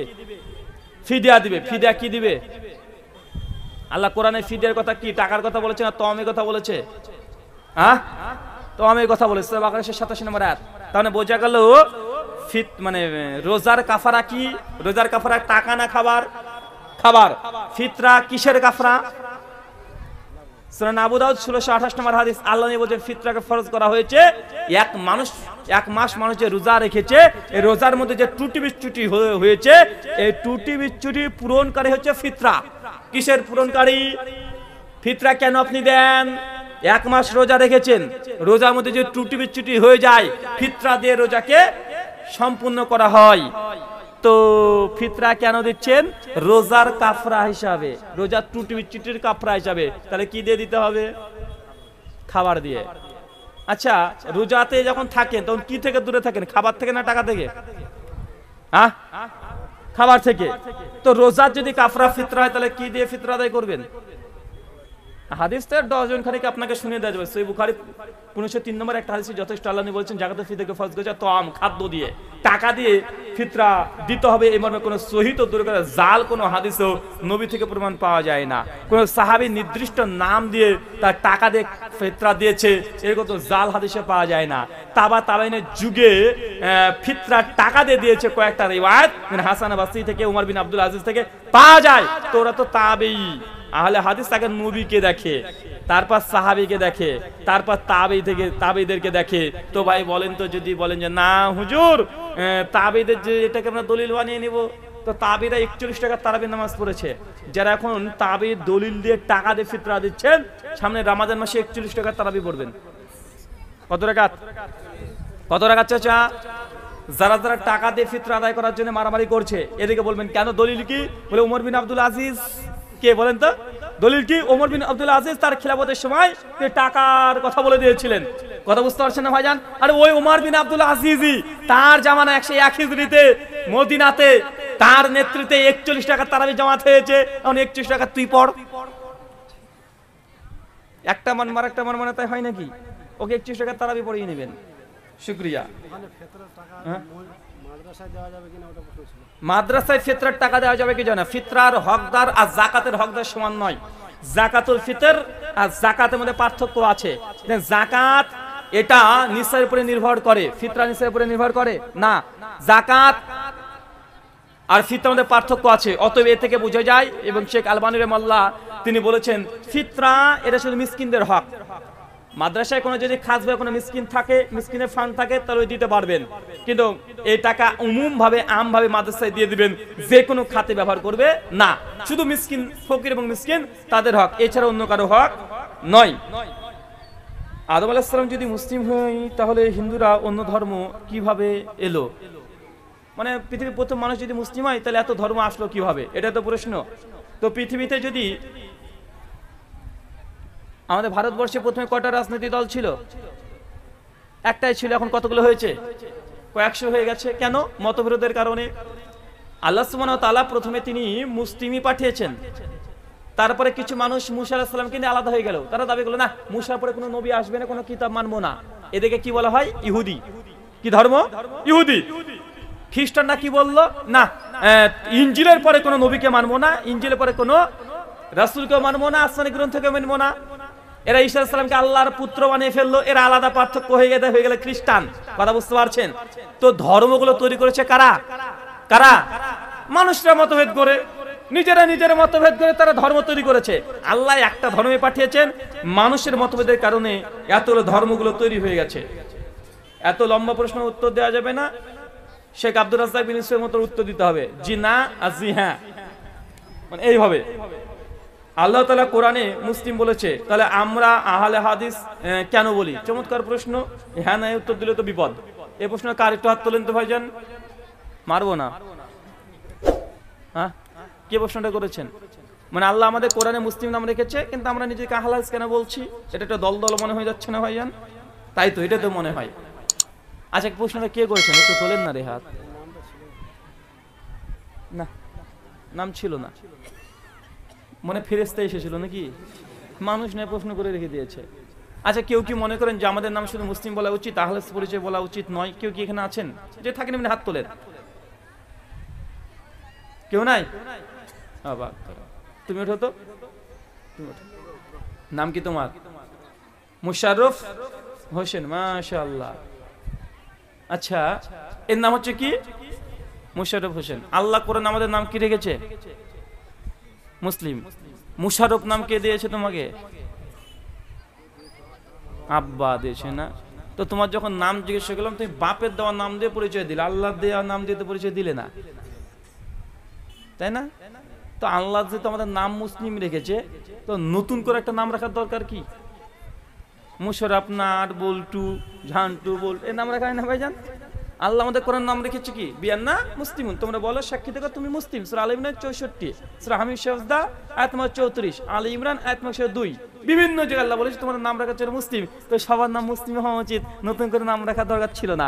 যে বলছে প্রশ্ন করে, সেরও একটা আলাদা স্পষ্ট নাম আছে না নাই? তার মানে বোঝা গেল যে এই মুসলিম নামে রাখার পরেও স্বতন্ত্র অন্য নাম সিফাতি নাম রাখা যায়। কোরআনে একটা, কোরআনের নাম কয় গেলা? 99-এর অধিক কোরআনের নাম আছে। আল্লাহ একজন, আল্লাহর নাম কয়টা? 99-এর উপরের নাম আছে। নবী এক, মুহাম্মদ রাসূলুল্লাহ, তার নাম কতগুলো? অনেকগুলো। আল মাহি, আল আকিব, আল মুদাসসির, মুজাসসির, অনেকগুলো নাম। তার মানে বোঝা গেল ভালো জিনিসের নাম বা গুণ, সিফাত, বৈশিষ্ট্য, অ্যাট্রিবিউটস অনেকগুলো হতে পারে। মুসলমান আমরা আহলুল হাদিস কেন? কারণ আমরা কোরআন হাদিসকে ফলো করি। যার বিরুদ্ধে যাবে যাক্কা, কোরআন হাদিসে যা আছে তাই মানবো। এটা আমাদের নাম নয়, এটা সিফাত। এটা কি? এটা কি? রহমান, এটা আল্লাহর নাম নয়, এটা কি? আল্লাহ সিফাত। তিনি ক্ষমাশীল, তার জন্য তিনি আর রহমান। শুকরিয়া। ছোট বাচ্চার খতনা কি, ফিতরা কি কারণে দেওয়া হয়? ছোট বাচ্চার ফিতরা কেন আপনি দিচ্ছেন? ফিতরা এটা প্রথমত ফরজ আল্লাহ করে দিয়েছেন, সহিহ বুখারী 503 নম্বর। দাস দাসী ছোট বড় সবার জন্য আল্লাহ এটা দিয়ে দিয়েছে। এটা প্রথম হিকমা যে আল্লাহ ফরজ। আর এই ফরজের ফজিলত কি? যারা সিয়াম পালন করছেন তাদের ত্রুটি আল্লাহ সুবহানাহু ওয়া তাআলা রোজার ত্রুটিকে সম্পূর্ণ করে দেয়। আর দুই, যেসব গরিব দুস্থ মানুষ আছে তাদের সহযোগিতা। এর টোটাল তিনটে হচ্ছে এই ফিতরার হিকমা। বিস্তীর্ণ জানার জন্য আমার লেখা বই আছে, বইটা নিয়ে নিতে পারেন। কেউ যদি ভাইয়ের জমি বেশি করে খায় তাহলে তার কি শাস্তি হবে? জান্নাতে যাবেন। কে? মানে যে জমি দখল করে নিয়েছে, মানে আপনার করে নিয়েছে না, ধৈর্য ধারণ করেন, ভাইয়ের জন্য দোয়া করেন, শিরক থেকে দূরে থাকেন, 5 ওয়াক্ত সালাত আদায় করেন, ইনশাআল্লাহ আপনি জান্নাতে যাবেন। মাসান নেওয়া হয়েছে। আর যে খেয়েছে দেখবেন সেদিন আপনার ভাইয়ের এই কাঁধের উপরে যতটুকু জমি নিয়েছে তার 7 গুণ জমি তার কাঁধে দিয়ে দিয়েছে, গোটা কিয়ামত নিয়ে ঘুরে বেড়াচ্ছে। কথা বুঝতে পারলেন না? এটা তার শাস্তি। গণতন্ত্র এবং ভোট দেওয়া কি শিরক? ভোট দেওয়া কখনো শিরক হয়, কখনো ফরজ হয়, কখনো বেদাত হয়, কখনো হারাম হয়, কখনো মুস্তাহাব হয়। ভোট দেওয়া ডাইরেক্ট হারাম বা শিরক ফতোয়া দেওয়া যাবে না।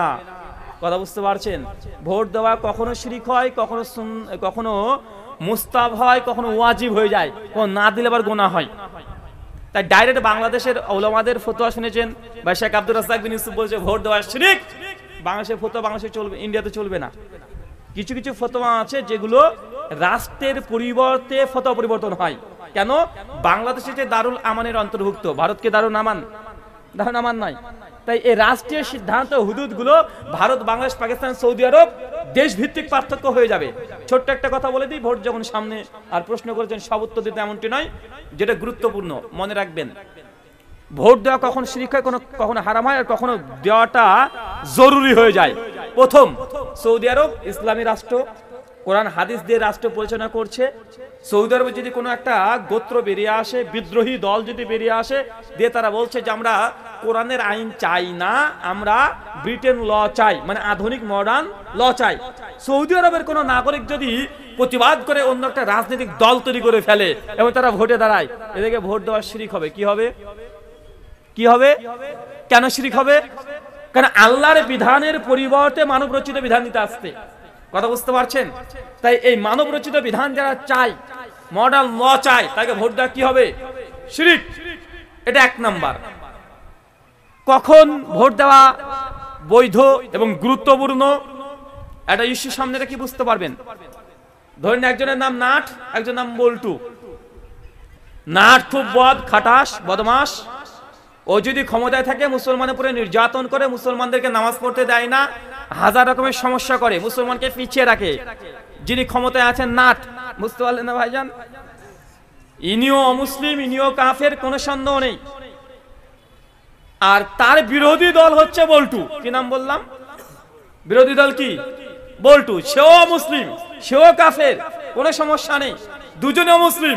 কিন্তু বল্টু যদি ক্ষমতায় আসে, তাই মুসলমানকে নির্যাতন করবে না, মুসলমানের মসজিদে যেতে বাধা দেবে না, মুসলমানকে কুরবানি দিতে বাধা দেবে না, ধর্ম নিয়ে রং দেখিয়ে রাজনীতি করবে না। এটাকে বল্টু। কথা বুঝতে পারলেন? এখন আপনি জানছেন যদি নাট যদি ক্ষমতায় আরেকবারে চলে আসে, তাহলে মুসলমানদের উপরে নির্যাতন আরো বাড়িয়ে দেবে। কথা বুঝতে পারছেন? এবং এটা আপনি জানেন যে মুসলমানরা যদি ভোটের জোর এত বেশি, এত % ভোট আছে যে বল্টু যদি ক্ষমতায় আসে, তাহলে নাট ক্ষমতা থেকে পড়ে যাবে। অতএব এই সময় বল্টুকে ভোট দেওয়া মুসলমানের জন্য অলঙ্ঘনীয় দায়িত্ব, বাধ্যতামূলক। কথা কি বুঝতে পারলেন? মনে বুঝেননি?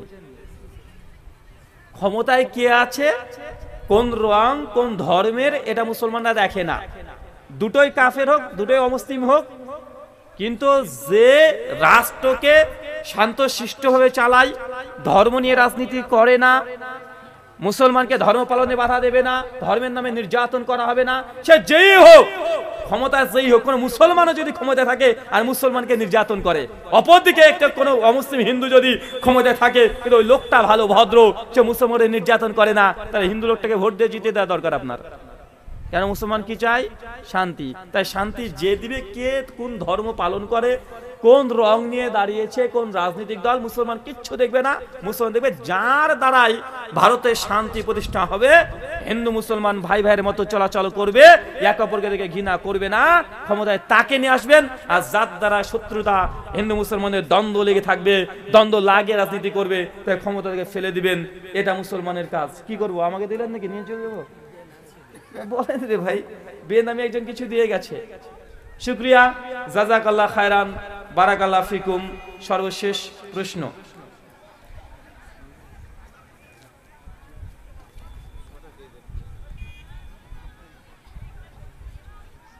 কি বলে যায় নামাজ, যেই নামাজ পড়ে না তার জানাজা পড়া যাবে কি যাবে না? এটা তো উত্তর চলে এসেছে। নামাজ বেনামাজে তিন কোয়ালিটির হতে পারে। এক, মাঝে মধ্যে পড়ে, মাঝে মধ্যে ছেড়ে দেয়, মাগরিবে আসে, এশাতে আসে না, ফজরে আসে না, এরকম আছে না ভাইজান? এই একটা কোয়ালিটি।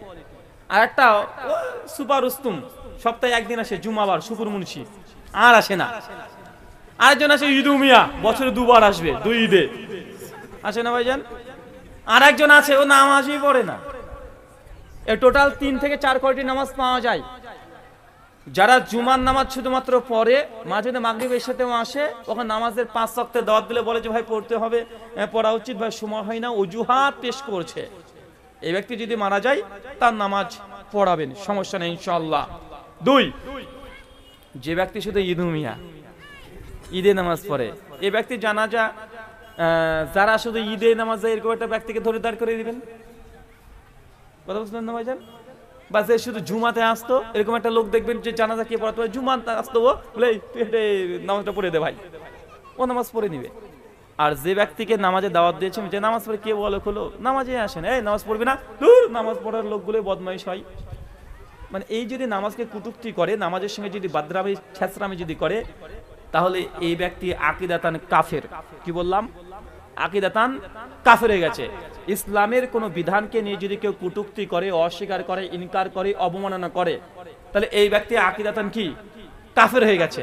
যতক্ষণ না তওবা করে কালেমা না পড়ছে, ততক্ষণ তাকে মুসলিম বলে পরিচয় দিলেও সে মুসলিম না। এই ব্যক্তি যদি মারা যায়, এর জানাজা তো দূরের কথা, মুসলমানদের গোরস্থানে কবর দেওয়া জায়েজ নয়। কার জন্য বলেন তো ভাইজান? যে সালাত যখন বলছে ভাই নামাজ পড়তে যাবে না, নামাজ পড়ে কে বলো খোলো রে, নামাজ পড়ে কে বলো খোলো, নামাজ যারা পড়ে তারাই খারাপ, আর আমি নামাজ না পড়লে আমার ইমান ঠিক আছে, এরকম বদমাশ কিছু আসে না ভাইজান? যারা এই ধরনের কথা বলে, এ পরিষ্কার কাফের হয়ে যাবে। নামাজকে নিয়ে যদি কটূক্তি করে বা ইনকার করে দেয়, কিন্তু ওই ব্যক্তি যদি বলে ভাই হ্যাঁ নামাজ পড়া উচিত ভাই, কিন্তু পড়তে পারছি না ভাই, মানে ওজোর পেশ করছে, মানে কি আকীদাতানের ঈমান আছে, কিন্তু আমলগত ভাবে কুফরি করছে, আমলগত কি কুফরি করছে। অর্থাৎ এই ব্যক্তি মারা গেলে তার জানাজা করা যাবে, তবে ইমাম সাহেব যদি না পড়ায়, ইমামকে বাধ্য করতে পারবেন না, যে মন চায় সে জানাজা পড়ে দিতে পারে। কেউ যদি না যায়, খারাপ দৃষ্টি দিতে পারবেন না। শুকরিয়া, জাযাকাল্লাহু খায়রান, বারাকাল্লাহু ফিকুম। মহান সত্য আল্লাহ সুবহানাহু ওয়া তাআলার কাছে দোয়া, এই প্রার্থনা, আল্লাহ সুবহানাহু ওয়া তাআলা যে কথা বললাম প্রথমে আমাকে, তারপর আপনাদের প্রত্যেককে আমল করা তৌফিক দান করো, সকলে পড়ি আমিন। আমাদের মধ্যে যারা অসুস্থ আছে, আল্লাহ সুবহানাহু ওয়া তাআলা তুমি আশ-শাফি, তুমি সুস্থতা দানকারী, আমাদের প্রত্যেককে তুমি সুস্থতা দান করো, সকলে পড়ি আমিন। আমাদের মধ্যে যারা মৃত্যুবরণ করেছে, আল্লাহ সুবহানাহু ওয়া তাআলা তারা যদি শিরক না করে মৃত্যুবরণ করে, তুমি তাদেরকে ক্ষমা করে জান্নাতুল ফেরদৌস দান করো, সকলে পড়ি আমিন। আমাদের মধ্যে যারা ঋণগ্রস্ত অবস্থায় আছে, আল্লাহ সুবহানাহু ওয়া তাআলা তাদের কাঁধের উপর থেকে এই ঋণের দুর্দশা তুমি মুক্ত করে দাও, সকলে পড়ি আমিন। এই বলে আজকের মতো আলোচনা, প্রশ্ন উত্তর দোয়া শেষ করলাম। ওয়ামা আলাইনা ইল্লাল বালাগ। সুবহানাকাল্লাহুম্মা ওয়া বিহামদিক ওয়া আশহাদু আল্লা ইলাহা ইল্লা আনতা আস্তাগফিরুকা ওয়া আতুবু ইলাইকা। আসসালামু আলাইকুম ওয়া রাহমাতুল্লাহি ওয়া বারাকাতুহু।